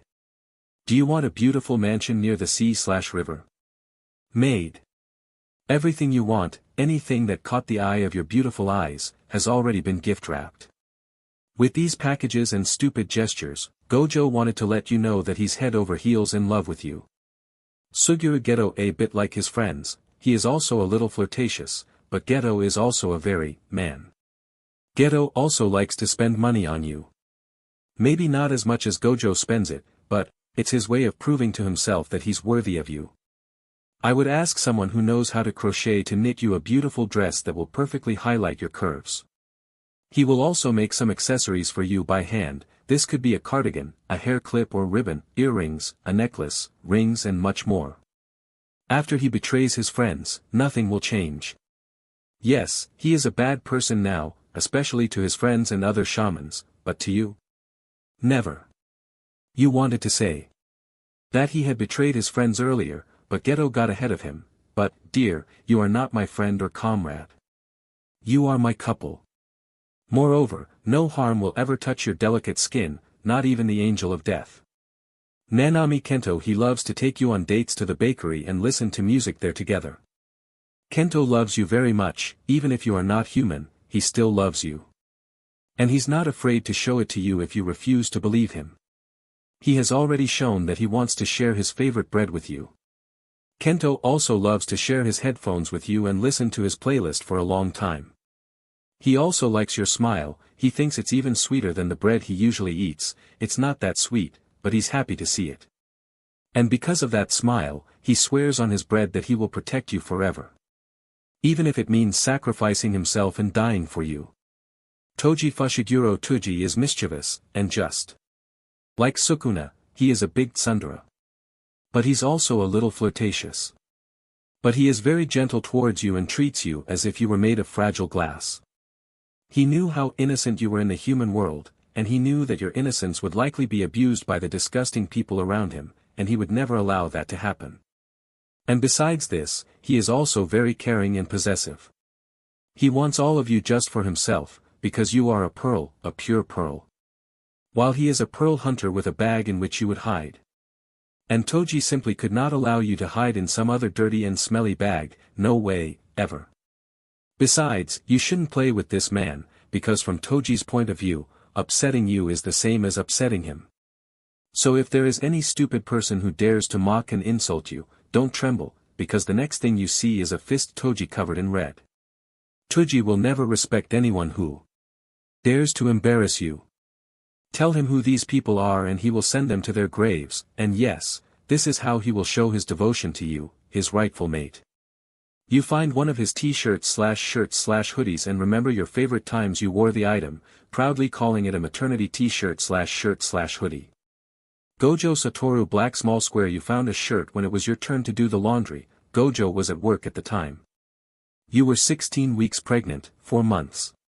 Toru's polo shirt was a regular navy blue shirt, and you knew it would be big enough for you to wear for the rest of your pregnancy.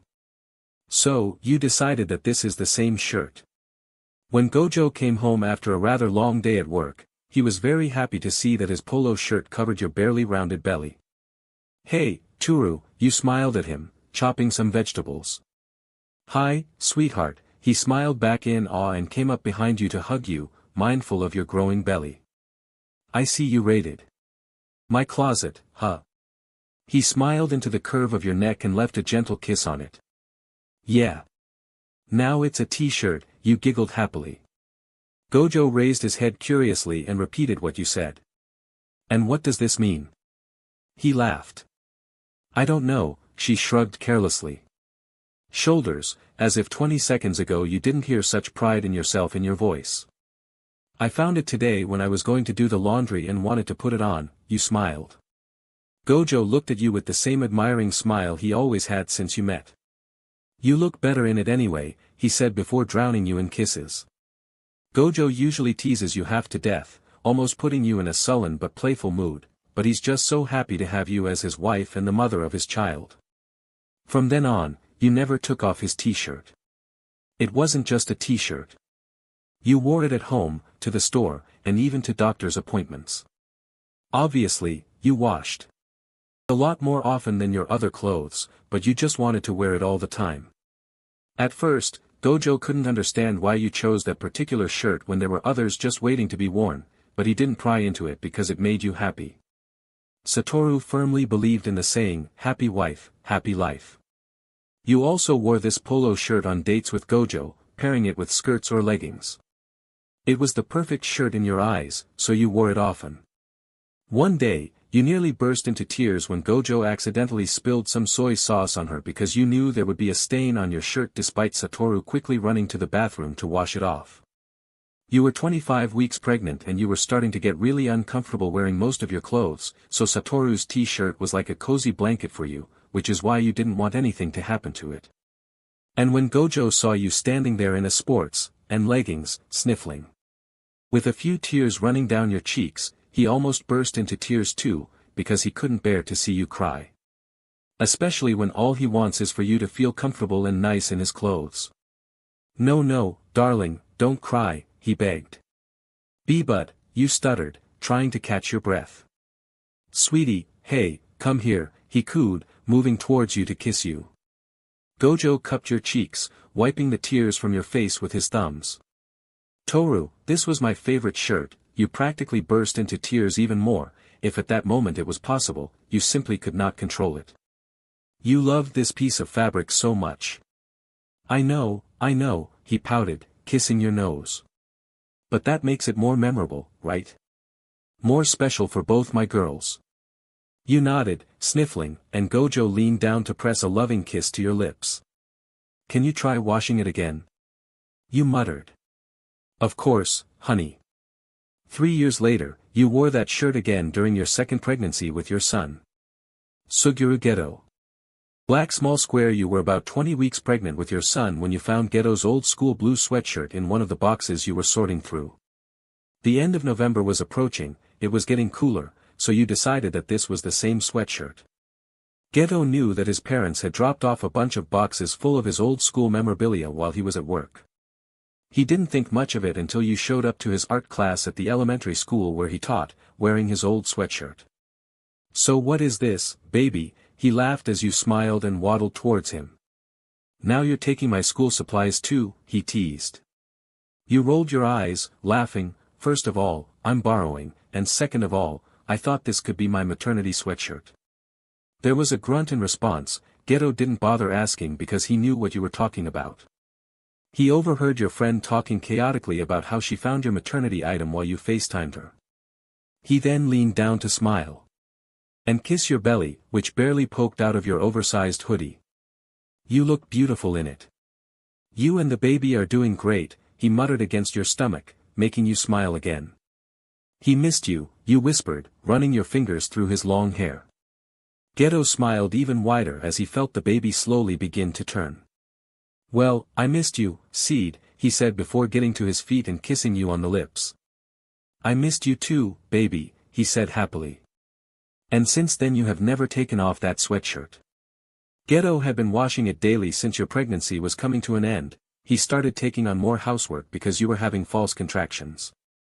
The doctor put you on bed rest until it was time to give birth, and Geto's sweatshirt was the only thing kept you sane in times of pain. The contractions were quite long, but widely spaced, so you knew you weren't giving birth yet, but that didn't change the fact that you felt very tired at that moment. And the cold only made the situation worse. Geto walked into the room to see you curled up on your side, hugging your pregnancy pillow. You were wearing a sweatshirt, which you proudly chose for your comfort. "Hi," he smiled, sitting down on the edge of the bed next to you. You smiled weakly in response, but the approaching contractions gave your face a painful expression. "I'm so tired, Sugu," you whispered through the pain in your throat, pulling the sleeves of your hoodie towards your hands. "I can only imagine, my love. Just rest, okay? I'll make you some miso soup," he said, kissing your forehead. "Are you cold? Shall I bring another blanket?" Geto asked, massaging your thigh. You smiled and shook your head. "No, sweatshirt keeps me warm," you giggled quietly. Geto rolled his eyes because he was secretly jealous that you chose that damn fabric over him to keep you company, but it made you happy, which meant it made him too. "Okay," he smiled. 5 years later, Geto watches his little son happily put on an extra-large sweatshirt and sees your smile. Toji Fushiguro Black small square pregnancy was not easy, so you almost didn't feel comfortable. That was until Toji gave you one of his black t-shirts after the waiter at the restaurant accidentally spilled water on you. Little, Toji groaned as you walked into the house. "This waiter, shouldn't he know how to carry a tray of drinks?" You giggled, rubbing your stomach and stumbling around the kitchen to grab something to drink. "It's okay, honey. I'm actually comfortable in this t-shirt, if that makes you feel better," you smiled. Toji actually felt better because he was seriously concerned about you and your well-being. "Okay," he smiled, approaching you. "I would hunt down that waiter for making you uncomfortable." Toji kissed your lips while you laughed at him. "You know, I could keep this t-shirt for myself," you smiled, hugging Toji. He rolled his eyes because she probably stole 100 things from him before you even got married. "You already have so many of my things, and you want more." He groaned, making you laugh again. "Yes, my love. But this one will be my maternity t-shirt," you cooed. "What the hell is this?" Toji received the answer to his question a few weeks after that conversation. You wore this t-shirt without taking it off, even if he asked you if he could wear it to work. You bluntly told him a firm no with a frown on your face. You wore it everywhere. Toji was starting to get a little annoyed because, firstly, it needed to be washed, and secondly, the t-shirt was all stained. So, he finally took drastic measures to wash it for you while you were in the bathroom. Toji knew you would stay there for a while because it helped you relax after your morning sickness at 30 weeks pregnant. The malaise appeared out of nowhere, although within the first trimester you were generally fine, and it put you in a bad mood. Your mood worsened when you got out of the bath earlier than usual because your baby was tossing and turning. Too much for your liking. You came out of the bath in your robe and headed to the bedroom, and much to your disappointment, you didn't find a t-shirt there. Cute. You screamed desperately, spinning around the room. Tuji moved into the bedroom from the living room, hearing the tension in your voice. Baby? What's happened? He asked, starting to frantically look around the room as if it were on fire. Where is the t-shirt? You asked almost with tears in your eyes as you continued to stumble across the room to the closet and back. I left it here. You said sadly. Tuji breathed a small sigh of relief, knowing everything was okay, but he couldn't ignore the many emotions you were going through. Honey, it's okay. I put it in the washing machine because it was dirty, he said. You snapped your head towards him, shock written all over your face, like a very dramatically wounded lover. For what? You raised your voice and tears streamed down your face. W8. Why are you crying? It's just a t-shirt, he said, frantically walking towards you. It's not just a t-shirt, you said in disbelief, frowning on your face. Why do you say that, Tuji?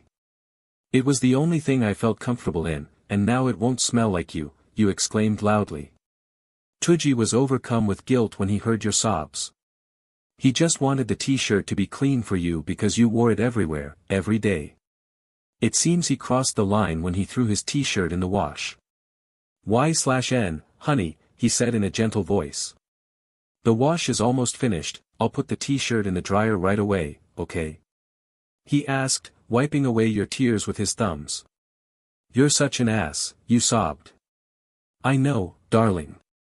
I'm the most uncontrollable man on the planet and I don't deserve such a beautiful wife by my side, he smiled at you as you giggled, holding back your tears. I will surrender to the authorities for treason, he said dramatically. You laughed. Again, followed by a sniffle. I'm sorry, you muttered, burying your face in his chest. Don't apologize, my love. You deserve everything you want, Tuji said, kissing your forehead. A couple of months later, you were still wearing that t-shirt and, your daughter. Tuji had to look away because he was starting to get jealous. Nanami Kento Black Small Square You asked Nanami to buy you cherry ice cream since it was a very hot day. And the fact that you were 27 weeks pregnant and sweating a lot ruined your so far easy pregnancy. And then you found one of Nanami's blue button-down shirts. Nanami walked into the room and saw you opening the balcony door wearing only, and his shirt, with your hair pulled back into a messy bun. God, you looked so beautiful in his eyes that he couldn't take his eyes off you. Honey, I brought your cherry ice cream, he said, approaching you with a soft smile. You threw your head back, smiling widely.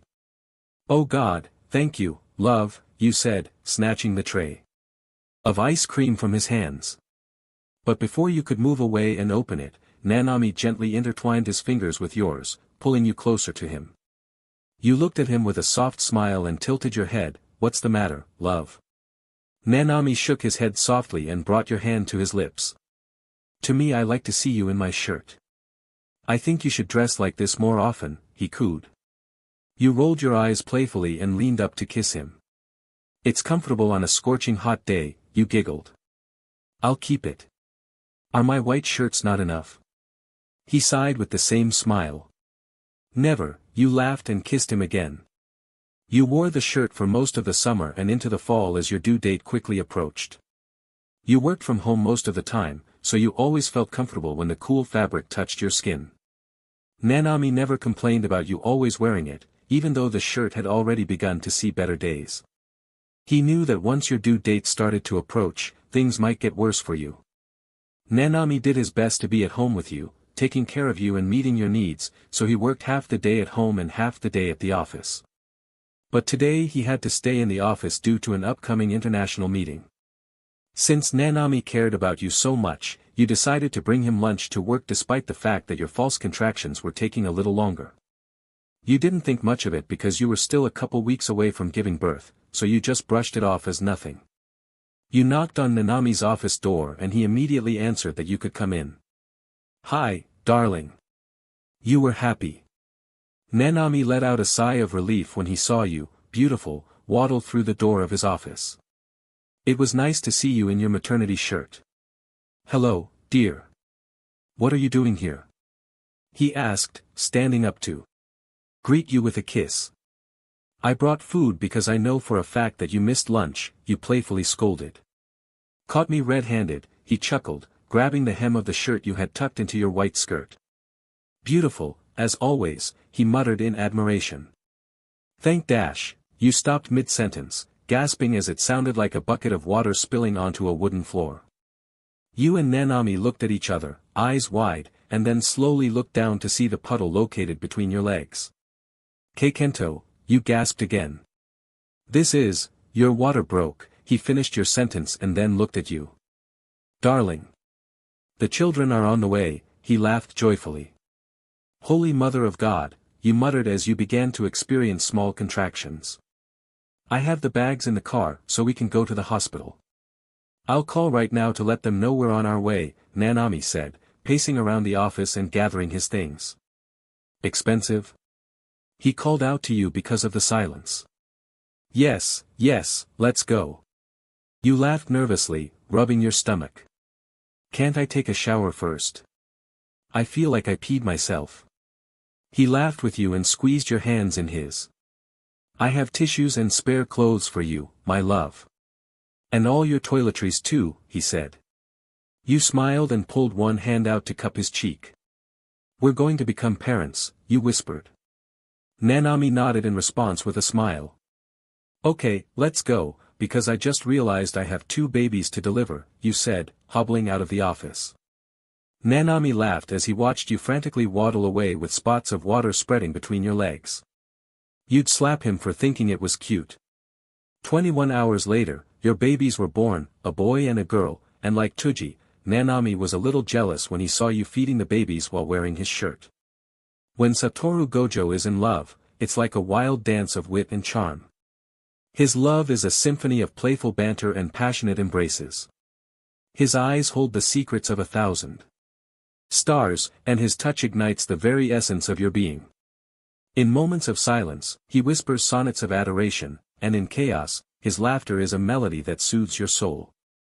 For him, love is an adventure, an uncharted territory that he longs to explore with you, hand in hand, through life's trials and triumphs.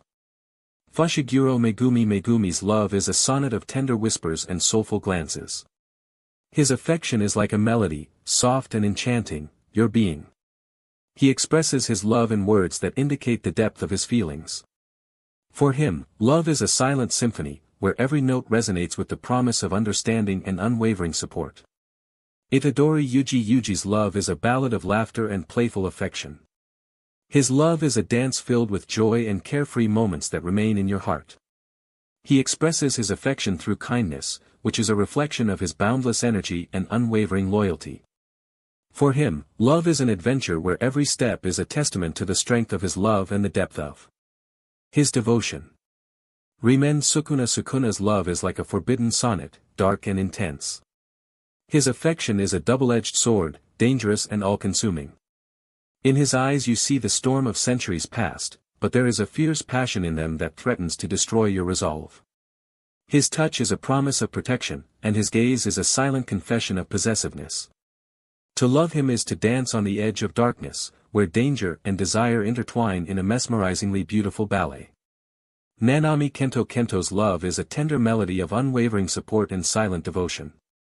His affection is a reliable beacon in the storm of life, guiding you home with every glance and touch. He expresses his love through tenderness, which is a testament to his eternal devotion. For him, love is a calm river flowing with the promise of permanence and safety, where every ripple in the water tells a story of love that stands the test of time. Suguru Geto's love is a tapestry of shared silences and stolen glances. His affection is like an old love letter, filled with wisdom and longing. He expresses his devotion through the gift of time, sharing quiet sunsets and starry nights with you. His love is a sanctuary, a place where your vulnerabilities are nurtured and your dreams take flight. With him, love is a journey of understanding, where every moment is a stanza of an epic poem written just for you. Fushiguro Toji's love is a sonnet of subtle gestures and unspoken emotions. His love is like a rare flower that blooms in the most unexpected places. He expresses his love through gentle touches and silent assurances, each a declaration of his unwavering devotion. For him, love is a secret garden where every whispered promise and touching moment is evidence of the depth of his feelings for you. Choso's love is like a carefully written poem, every word of which reflects his understanding of your heart. He expresses his love through gifts, each gift is a sign of his adoration and appreciation. For him, love is a canvas waiting to be painted, where all the strokes of his affection create a masterpiece of cherished moments and cherished memories. Okatsu Yuta's love is a gentle chant filled with compassion and understanding. His affection is like a warm embrace, enveloping you in a cocoon of safety and acceptance. He expresses his love through silent moments and heartfelt conversations that are a testament to his unwavering support and unwavering strength. For him, love is a paradise where every breath reminds of the depth of his feelings and the beauty of his soul. That's how they meet you, save you and fall in love, all while on duty. Gojo Satoru agreed to work an extra shift due to the threat of bad weather, and regretted it. The storm was biblical. The sky was clouded with black heavy clouds, as if night had fallen. Jets of rain hit Satoru painfully on his cheeks. Visibility was zero, car wipers could not clear the windshield even at maximum speed. People stumbled from the strong wind. Only a sense of humor saved Satoru when people made increasingly irrational decisions, putting themselves in danger. But not you, he thought, entering the stormy streams of the flooded river under the alarmed cries of his colleagues. You definitely don't deserve to die like that. You tried to return home, you were really late because of the manager who didn't care how far you had to travel, and you missed the bus so you were forced to take a dangerous detour across a bridge over a small river. All public transport was suddenly cancelled, so you walked. One strong gust of wind was enough to throw you over a low fence, and here you are desperately clinging to the seaweed on the river bank, wet and shivering. Dark, cold, frighteningly billowing waves entered your mouth. "I'm coming!" shouted the tall white-haired rescuer, throwing off his heavy uniform jacket. He clearly did not care about his own safety. "Just hold on, I'll get you out, I promise." Satoru began to descend, sliding down to the river bank, his t-shirt covered in mud and stuck to his body. Before this, his colleagues hastily equipped him. Once in the water, his abdominal muscles clenched painfully from the cold. He started making his way towards you. You screamed, feeling your grip loosen as the riverbed eroded and the seaweed you were holding on to began to break away from the shore. When the current caught you, you stretched out your hands in desperation, held your breath and prayed. A huge hand grabbed yours, and someone's long forearm pulled you towards him with one powerful jerk. Satoru deep stuck his fingers into the river, feeling the sharp friction of the stones mixed with wet squelching.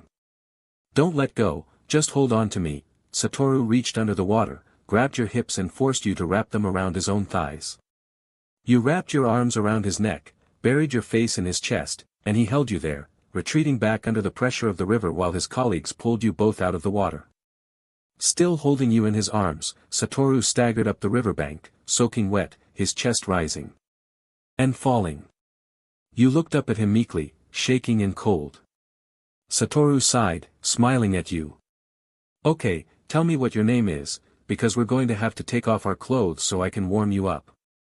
Nanami Kento. A wave of heat hit Kento in the face, and he pulled his equipment towards him with a familiar movement. A crash came from the underworld in front of him, the window exploded, and blackened glass flew into the air. Before his eyes, a residential building was being destroyed. Sir. What's the matter, Ino?" "The evacuation is not yet complete, sir. Someone remained on the second floor." Kento lowered his visor, his gaze darting to the open window, from which a white sheet hung, fluttering from the heat rising from below. The crew shouted something so that they could be heard in the roar of the flames. Fire cannons shot water, trying to suppress the fire on the lower floors. Residents of the house stood in their pajamas, confused, with watery eyes, and watched as the flames consumed their home. "Is the left stairwell clear, Ino?" Takuma faltered as Kento stomped his boots towards the house, pulling on his gloves. Bye. You must be joking, sir, Kento snorted under his visor, patting Ino on the shoulder, and he bent slightly from the force of the clap. I'm always serious, Ino. Without another word, Kento stepped towards the building. He instantly began to sweat as he stepped into the stairwell that was belching smoke. His senses were dulled, his vision deteriorated, he heard his own intermittent breathing through the slit of his helmet. Jumping 2 steps at a time, he doubted and turned around. Kento looked down and was overcome with heat, the fire quickly spreading, blocking his exit. Time is running out, he thought. He approached the corridor, the door swelled and warped, jamming the passage. Kento raised his foot and, without any effort, kicked it out with a crash, the door bending and splintering under his boot. Are you here? Respond. Kento shouted into the corridor. He perked up his ears when he heard screams and coughing from the end of the corridor. Running as fast as his equipment would allow, he reached another door, the paint on which was swollen and wrinkled from the heat. Kento stepped back, turned sideways, and hit the door with his shoulder, once, another, a third, and tumbled inside when it split under his weight. Turning his head, he saw you huddled on the floor under the window, in your pajamas, scared but relieved at the sight of him. Kento walked up to you, knelt down and ran his hands over your body, checking for any injuries. You stared at him, barely stopping yourself from grabbing his forearms, your hands shaking from the cold despite the searing heat spreading across the floor. I thought I was going to die here, you breathed, shaking. Kento's heart trembled and he was surprised, brushing it off. Do your job, Kento, he scolded himself. At least if we die here, we won't die alone. Can you stand up? You nodded, rising on shaky legs, and then fell, your eyes stinging from the smoke billowing from the ceiling that poured from the corridor. Kento's heart sank as the floor shook, a deafening rumble in the corridor meant that it had collapsed. Holding you a lone hand around his waist, Kento leaned out of the window. He saw his colleagues waving for him to descend, holding the canopy of the rescue parachute at the ready, and nodded to them in gratitude. Kento pulled you towards him, pressing your back against his chest, and wrapped both of his arms around your stomach and ribcage. Do you trust me? His heart trembled again when you turned your head, looked at him through the visor of your helmet and nodded. Kento sat down on the windowsill with his back facing, forcing you to sit on his lap. He tried to wrap his arms and legs around you and chuckled in satisfaction when you pressed yourself tightly against him. About 3, he said in a low, dizzy voice in your ear. 1. You yelped and squeezed his hand as he fell backwards, both of you being caught by gravity and pulled towards the ground. Kento winced as you landed on the parachute that protected you from the impact. The feeling of weightlessness did not leave me as the parachute was carried away from the building and carefully lowered to the ground. Screams, cheers and roaring flames echoed through the night as heavily gloved hands patted Kento's arms and shoulders. He still held you close to him, you trembled in his lap, feeling his chest heaving behind you. When Kento woke up from his dreams, he caught your gentle, grateful gaze directed at him. You tried to see him through the helmet. My hero, you whispered quietly enough for him to hear. Kento's heart sank. He raised a gloved hand and removed his helmet, his blonde hair disheveled, beads of sweat glistening on his cheeks, and his brown eyes glimmering amber in the firelight. You bit your lip, looking at him with interest. He still didn't let you go. Suguru Geto. The whispering crowd was amazed, morbid curiosity negated basic empathy. Turning people into monsters hungry for spectacle. Suguru imagined how the police were reluctant to push back the grumbling onlookers near the bridge. He was the first to get out of the fire truck and, like a fish swimming upstream, dived under the hands of the police without encountering any obstacles. The rescuer's uniform gave its privileges. He quickened his pace and, with a sinking heart, approached the stairs. You stood on the railing of the bridge, so trembling, so open and vulnerable. Nothing could ease this agony. Nothing could ease this agony.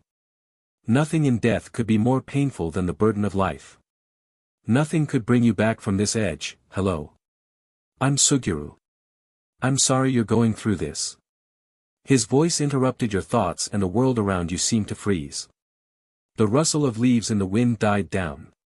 The general noise became quieter. You grabbed the railing tightly with your hands. And it won't be easy. Recover from all this. But it will get better. You pursed your lips, hiccuping, and began to sob, your nose running. As you shuddered, one foot slipped off the edge of the bridge and you nearly fell. The crowd screamed, the noise swallowed you, the leaves were spinning in a whirlwind, your hands were slipping from the railing. You felt two strong arms grab your waist. Clinging to them with stress-bitten nails, you tried to find your support again.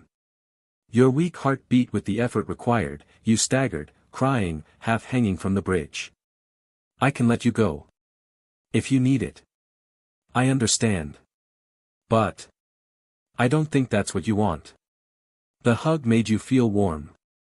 It is much easier to jump when you are surrounded by cold air, rather than warm arms that leave you to decide whether to live or die. Your heart sank and the choice suddenly became easy.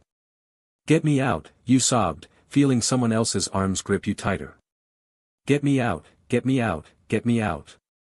You fell into that warm voice, clinging to him, curled up in his lap, sobbing bitterly. While the crowd below you screamed with relief and disappointment at the same time. A warm voice calmed you, rocked you to sleep, stroked your hair. A moment later, you found yourself sitting in the back seat of an ambulance, wrapped in a tin-foil emergency blanket, holding a hot drink with trembling hands. Numb, you stared blankly at the steam rising from the mug. There were several short knocks on the ambulance door. You looked up and saw a handsome man you didn't recognize, his beautiful slanted eyes sparkled, his long black hair was tied into a bun. Your heart skipped a beat when you found out who that warm voice belonged to. You should be proud of yourself. It's not easy to accept help. Can I sit with you? Takuma Ino. There was a real carnage on the road, debris was scattered on the asphalt, the remains of one car smoldered faintly in the dying flames, the screams and sobs of a bloodied man who was carried on a stretcher could be heard. Despite this, the cars behind us honked their horns, which caused incredible inconvenience. Your car was crushed, the stabbing pain in your leg worsened by the fear of claustrophobia caused by the car's destroyed interior and the fact that you didn't know how badly you were hurt.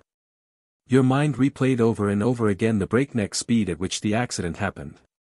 Panic rose in your throat as you tasted your own blood running down your cheek and into your mouth. Wow, girl. You really didn't like that car, did you? The ridiculousness of this joke statement was so inappropriate that you laughed. Sobbing and shaking, you looked out the broken window. A young man, with a friendly and open face, wearing a protective helmet, looked at you with a sympathetic smile in his eyes. My name is Takuma. I'm here to get you out of this car, me and my colleagues. Looks like you could use some help. You pursed your lips and wanted to nod, but Takuma reached out his hands and touched your cheeks and temples with his fingertips, holding your head. No. Don't move. Your neck may be injured. Just, don't move, okay? Smart girl. Takuma reached into his pocket and pulled out earplugs and inserted them into you, then carefully placed the safety glasses over your eyes. He took them off briefly, gently ran his thumb over the drop of blood that was about to get into your eye, wiped it on his pants, and put the glasses back on you. Ino and his team quickly dismantled the frame of your wrecked car, removing the roof and doors as if they were made of cardboard. After the paramedics confirmed that your spine, hips, and legs were intact, Takuma was able to kneel next to your seat and tried to free your trapped leg. Filled with fear, you reached out and placed your hand on Ino's shoulders, grabbing him by the back of his collar. Without a word or distraction, he dropped one glove while he worked with his other hand and reached over to take your hand in his and place it on his shoulder. You felt a strange calm come over you from his casual kindness. Your leg was freed, and the blood pulsing in your toes brought pain to your leg. You felt a pang of disappointment as Takuma stepped back, allowing the caring hands of the medics to replace him.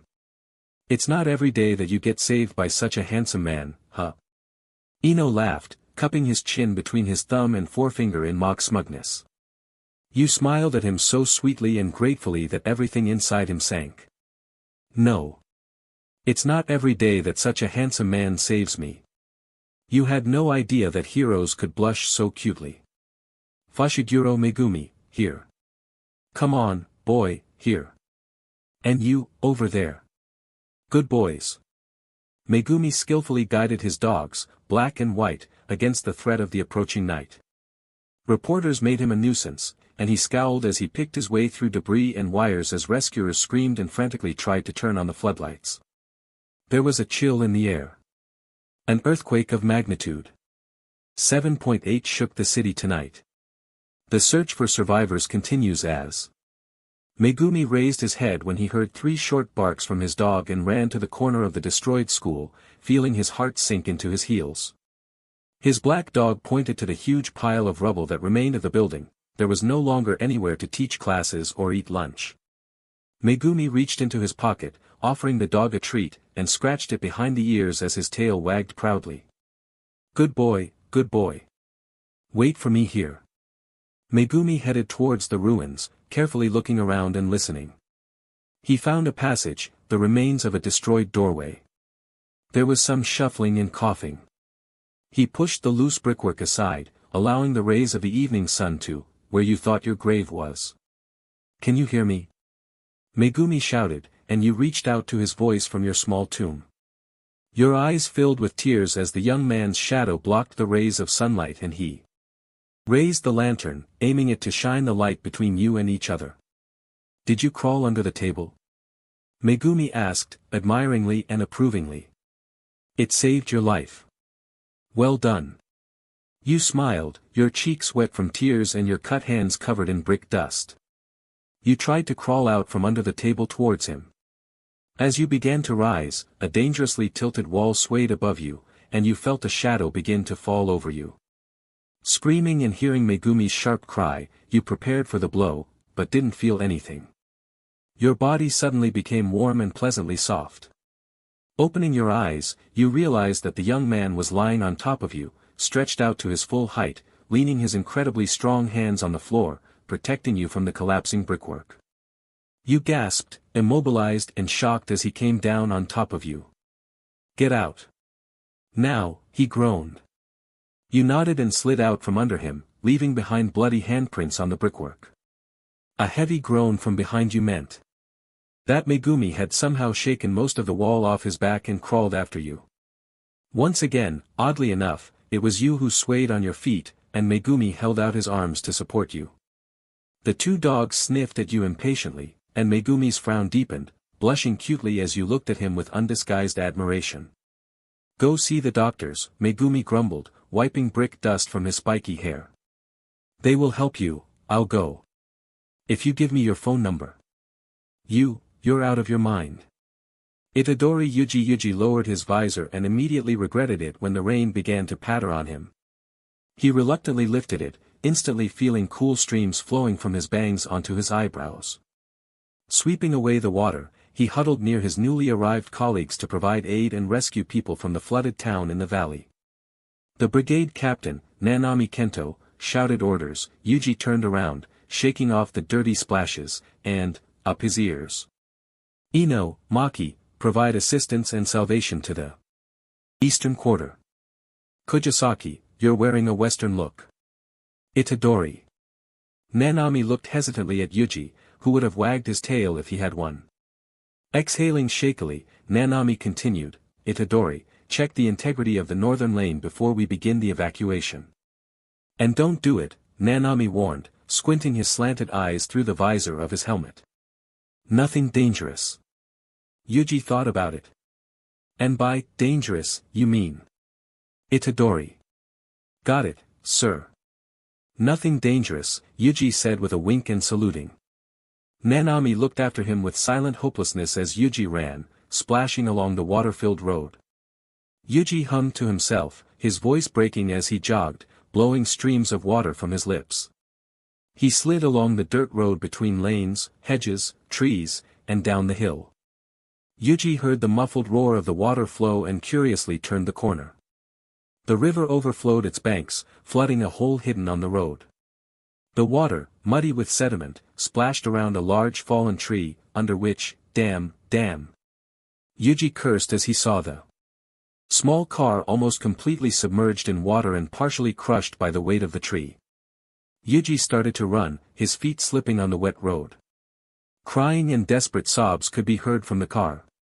Oh damn, hold on, Just hold on, I'll pull you out. Yuji plunged into the water up to his chest, holding on to his feet. The undercurrent threatened to carry him away. Jumping over fallen broken, Yuji saw a pair of pale small hands in the car window. He pressed his wide palms against the glass, the last barrier that prevented the car from completely submerging underwater. Tearful, waiting to die, you stared at him, breathing quickly. I don't want to die here, not like this.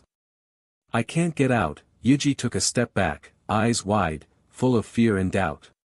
You saw his gaze and your lips curled into a sob. I know, you assured him, shaking, there's nothing you can do. The tree, it will take time to move it. I can. You fell silent, pressing your palms against the glass, looking sweetly at Yuji, and he felt dissatisfaction overcome him. I can, he insisted, throwing off his yellow jacket and helmet to plunge into the murky depths. Yuji's black t-shirt clung to his figure. Even though he was young and wet, he looked strong. Still, you slowly shook your head. No, you can't, you insisted, saving him out of guilt. You're not so strong that, no, I'm strong. I'm really strong. Not too smart, but, Yuji pulled on his gloves and, staggering, stood near the tree, putting his hands under it. He turned slightly, opened his eyes wide and smiled innocently. Gritting his teeth, Yuji roared, lifting the tree trunk. His hands were shaking, wet biceps bulging from under the sleeves of his t-shirt. You already opened your mouth, deciding to insist that he stop, but you couldn't say a word. As if at a master class in the demonstration of strength, you saw that somehow the tree trunk began to come off the roof of the car, relieving the pressure from the frame and door. Oh my God, you squeaked in a voice choked with amazement. Keep going, you're doing it, you're doing well, well done, good boy. With a last desperate effort, Yuji pushed the tree away, and it rolled across the hood with a loud splash. Approaching the car, Yuji grabbed the door handle, ready to fight the rushing mass of water. When I open the door, the car will fill with water, he mused aloud, so, I'll give you my hand. You nodded, choking a little, the water reaching up to your chin. Yuji smiled appreciatively and continued to look into your eyes as he counted. 3, 2, 1, forward. Yuji croaked, throwing the door open, and was overcome with horror as your face disappeared into a stream of murky brown water. Slipping his thick thigh into the gap, he extended his hand, praying. Yuji felt two cold hands grab his forearms, and he squeezed them back, scooping you into his arms. Mutually relieved, you pressed your chests against each other, coughing and sputtering in Yuji's arms, burying your fingers in his hair and leaving wet, grateful kisses on his cheeks. You saved my life, you managed, your voice breaking. How can I? Can you call me a good boy again?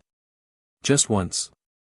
Higuruma Hiromi, damn, the fire is spreading incredibly fast. Higuruma Hiromi wasn't sure whether this crushing, unbearable heat was coming from the sun, from the scorched earth beneath his feet, or from the wall of flames ravaging the dry summer forest.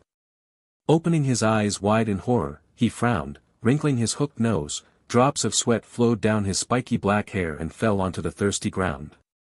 His black t-shirt clung tightly to his skin and he ran his hands over his chest before putting on his yellow jacket and helmet. Inhaling sharply, he began to give orders to his bustling team. You know what to do, limit the spread, we must stop the advance, sir. Please listen, there's someone out there. Hiromi turned his head sharply, his hawk-like black eyes looking like beetles in the firelight, and stared at the park ranger who was trying to shout over the roar of the flames through the posted police barricades. Hiromi walked towards him resolutely, pointing with his index finger in the officers' faces so that they would not interrupt him. Are you saying there is someone there? In the forest? Speak more clearly, Hiromi ordered. The park ranger swallowed.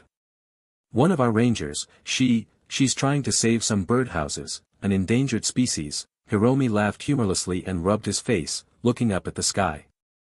An endangered species.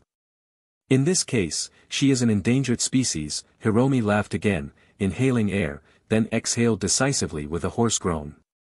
Start at the edge, he ordered his team, heading toward a gap in the trees.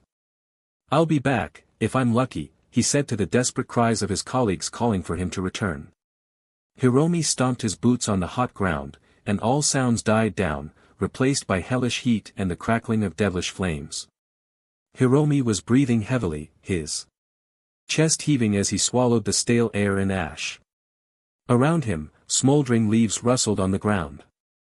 Having noticed a sign, the information on which was barely visible due to the paint crumbling from the surface, he rushed forward through the heat, jumping over logs, sliding on dry leaves. The flames in the above him created a hellish landscape the color of burnt amber at sunset.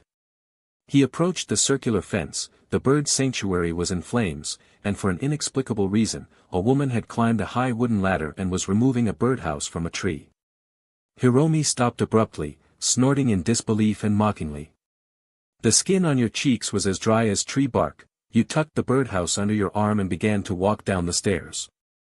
One more time, you thought, I can do this one more time. I don't like to interrupt a person who is passionate about his work, but are you finished yet?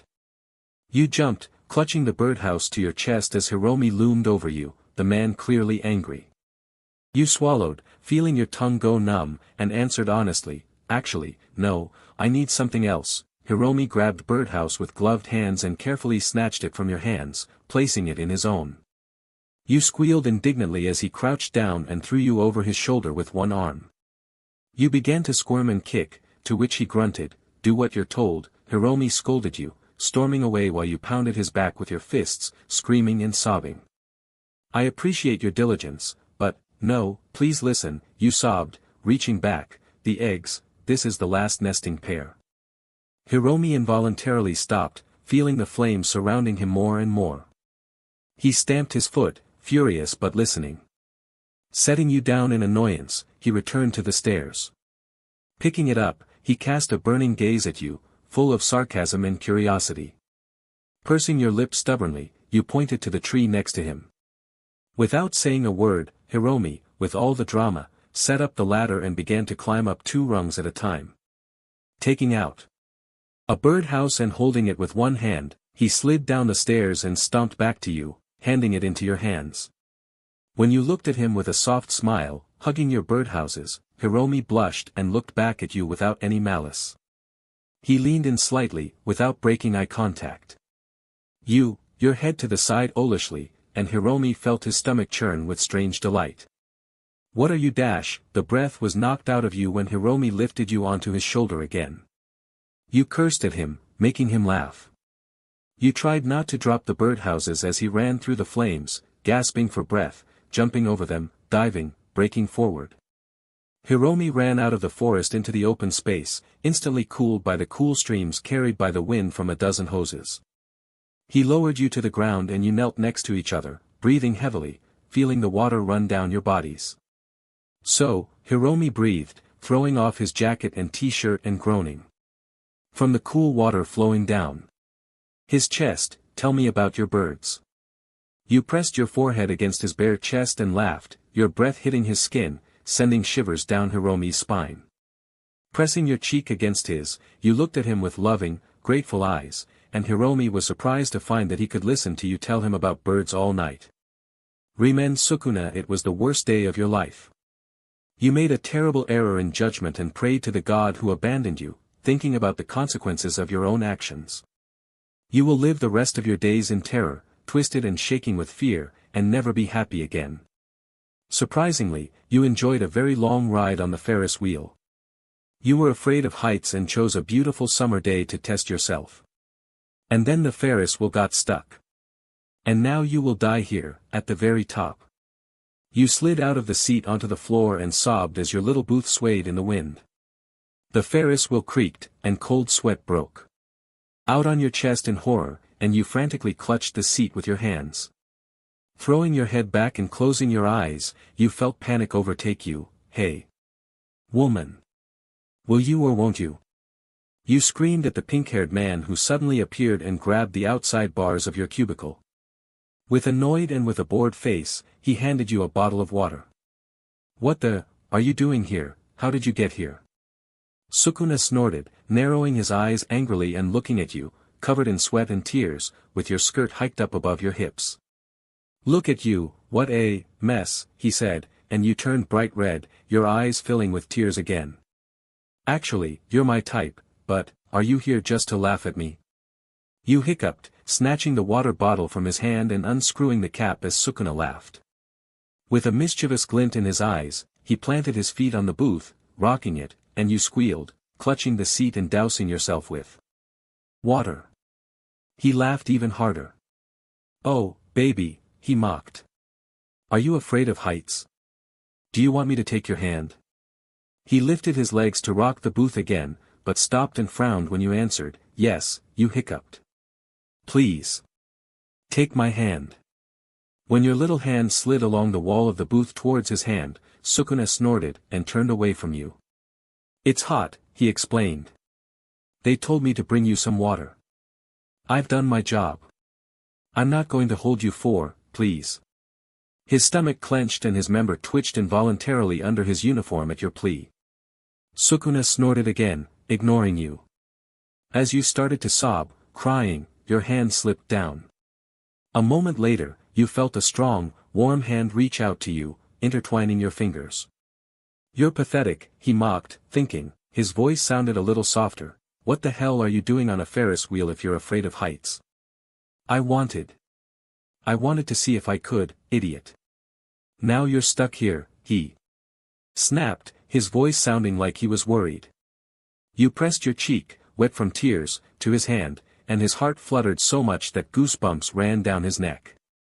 You and Sukuna remained in that position, your cheek pressed against his fingers.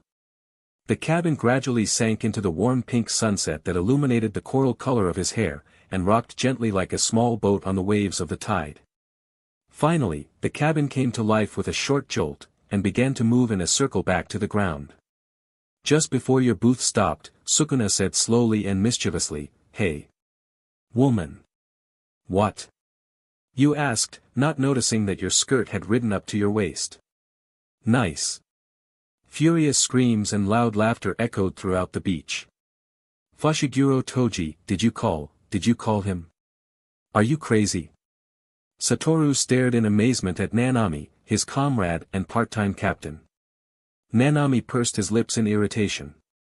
The fire truck was parked on the side of the main road, the rest of the cars stood abandoned, surrounded by hundreds of rioters in scarves and balaclavas. In the light of the street lamps they looked like a seething mass bringing destruction. Special Forces officers tried in vain to organize a blockade, but every now and then someone would slip past them, smashing store windows and throwing burning bottles. "We need people," Nanami insisted, pulling off his t-shirt and reaching his powerful muscular arms towards the car in search of a clean one. "How often do Special Forces call us for support? Besides, he looks intimidating. It can serve as a deterrent." Satoru snorted mockingly. "He was fired for a reason, Nanami, mark my, hello, baby, long time no see." Satoru froze when above him a shadow loomed, and someone's heavy hand fell on his shoulder. Toji grinned, twisting his scar, and raised his shoe to stub out his cigarette with the sole. He shuffled around, wearing boots, worn yellow rubber pants, no jacket, and a horribly torn tight black t-shirt. "So," Toji continued, peering into the chaos in front of him. "Support the cops, right?" He clenched his teeth, shrugging his shoulders. Nanami nodded animatedly and handed him the helmet, but Toji immediately pushed him away, to which Kento winced. He shrugged, not wanting to waste time arguing, and directed the rescuers towards the crowd to somehow calm them down. Toji stayed to the side, choosing where to go. Looking back, he saw a young woman dive behind the car, raising her hand to throw an egg at the back of the policeman's head. You caught Toji's eye, a tied bandana covering the lower part of your face. He laughed quietly as your eyes sparkled mischievously. "Little naughty girl," he muttered, admiring how silently you did everything. When you threw the egg, hitting the target, Toji laughed loudly and moved on, heading towards the store. His presence alone was enough to disperse the marauders inside. The pressure of the crowd grew, reaching its peak, and Toji felt the mood in the air change from enthusiastic to aggressive and angry. The crowd heaved and swayed. Toji noticed you ahead, pinned against the police shields. You caught his eye again, this time looking at him with despair and concern rather than playful. Toji shrank all over, stepping behind the two special forces, who barely had time to look at him in between wild screams addressed to the crowd. With 2 strong arms, Tuji easily pushed the shields apart just enough for you to crawl through them and scooped you up, lifting you up as if you weighed nothing. While you were looking at him, speechless and expecting to be arrested, he was looking at you, and the sparkle in his eyes spoke of that the man was up to something. "I don't know about you," he drawled slowly in a low voice, "but these clowns can't even break a nail, let alone pacify the crowd." You laughed sweetly and loudly, and Tuji felt a surge of pride for being the reason for your laughter.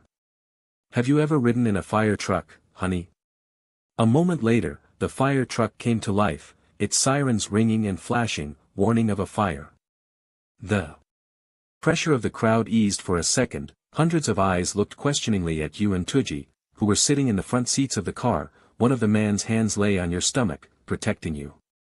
Baffled looks turned to fear as the fire truck backed up and then slowly turned around to face the crowd and riot police, picking up speed. Smirking, Tuji rushed forward. The crowd screamed in unison, its ranks wavered, and dozens of people scattered to escape the scene. Picking up speed again, the fire truck rushed forward even more. Again, this time stronger. Half the crowd hesitated and then began to run. With one last deafening roar, the screaming crowd scattered like spiders up and down the street. Apparently no act of protest is worth running over people with a car. And as you and Tuji were pulled out of the fire truck, laughing, pressed against a nearby police car and handcuffed, your eyes met and your bandana slid down, revealing your charming smile. Tuji grinned. While you were being driven in the car, you didn't stop looking at each other. Winking at you, to which you giggled and blushed, Tuji snorted, thinking that he might just be the fired ex-firefighter who could do the job.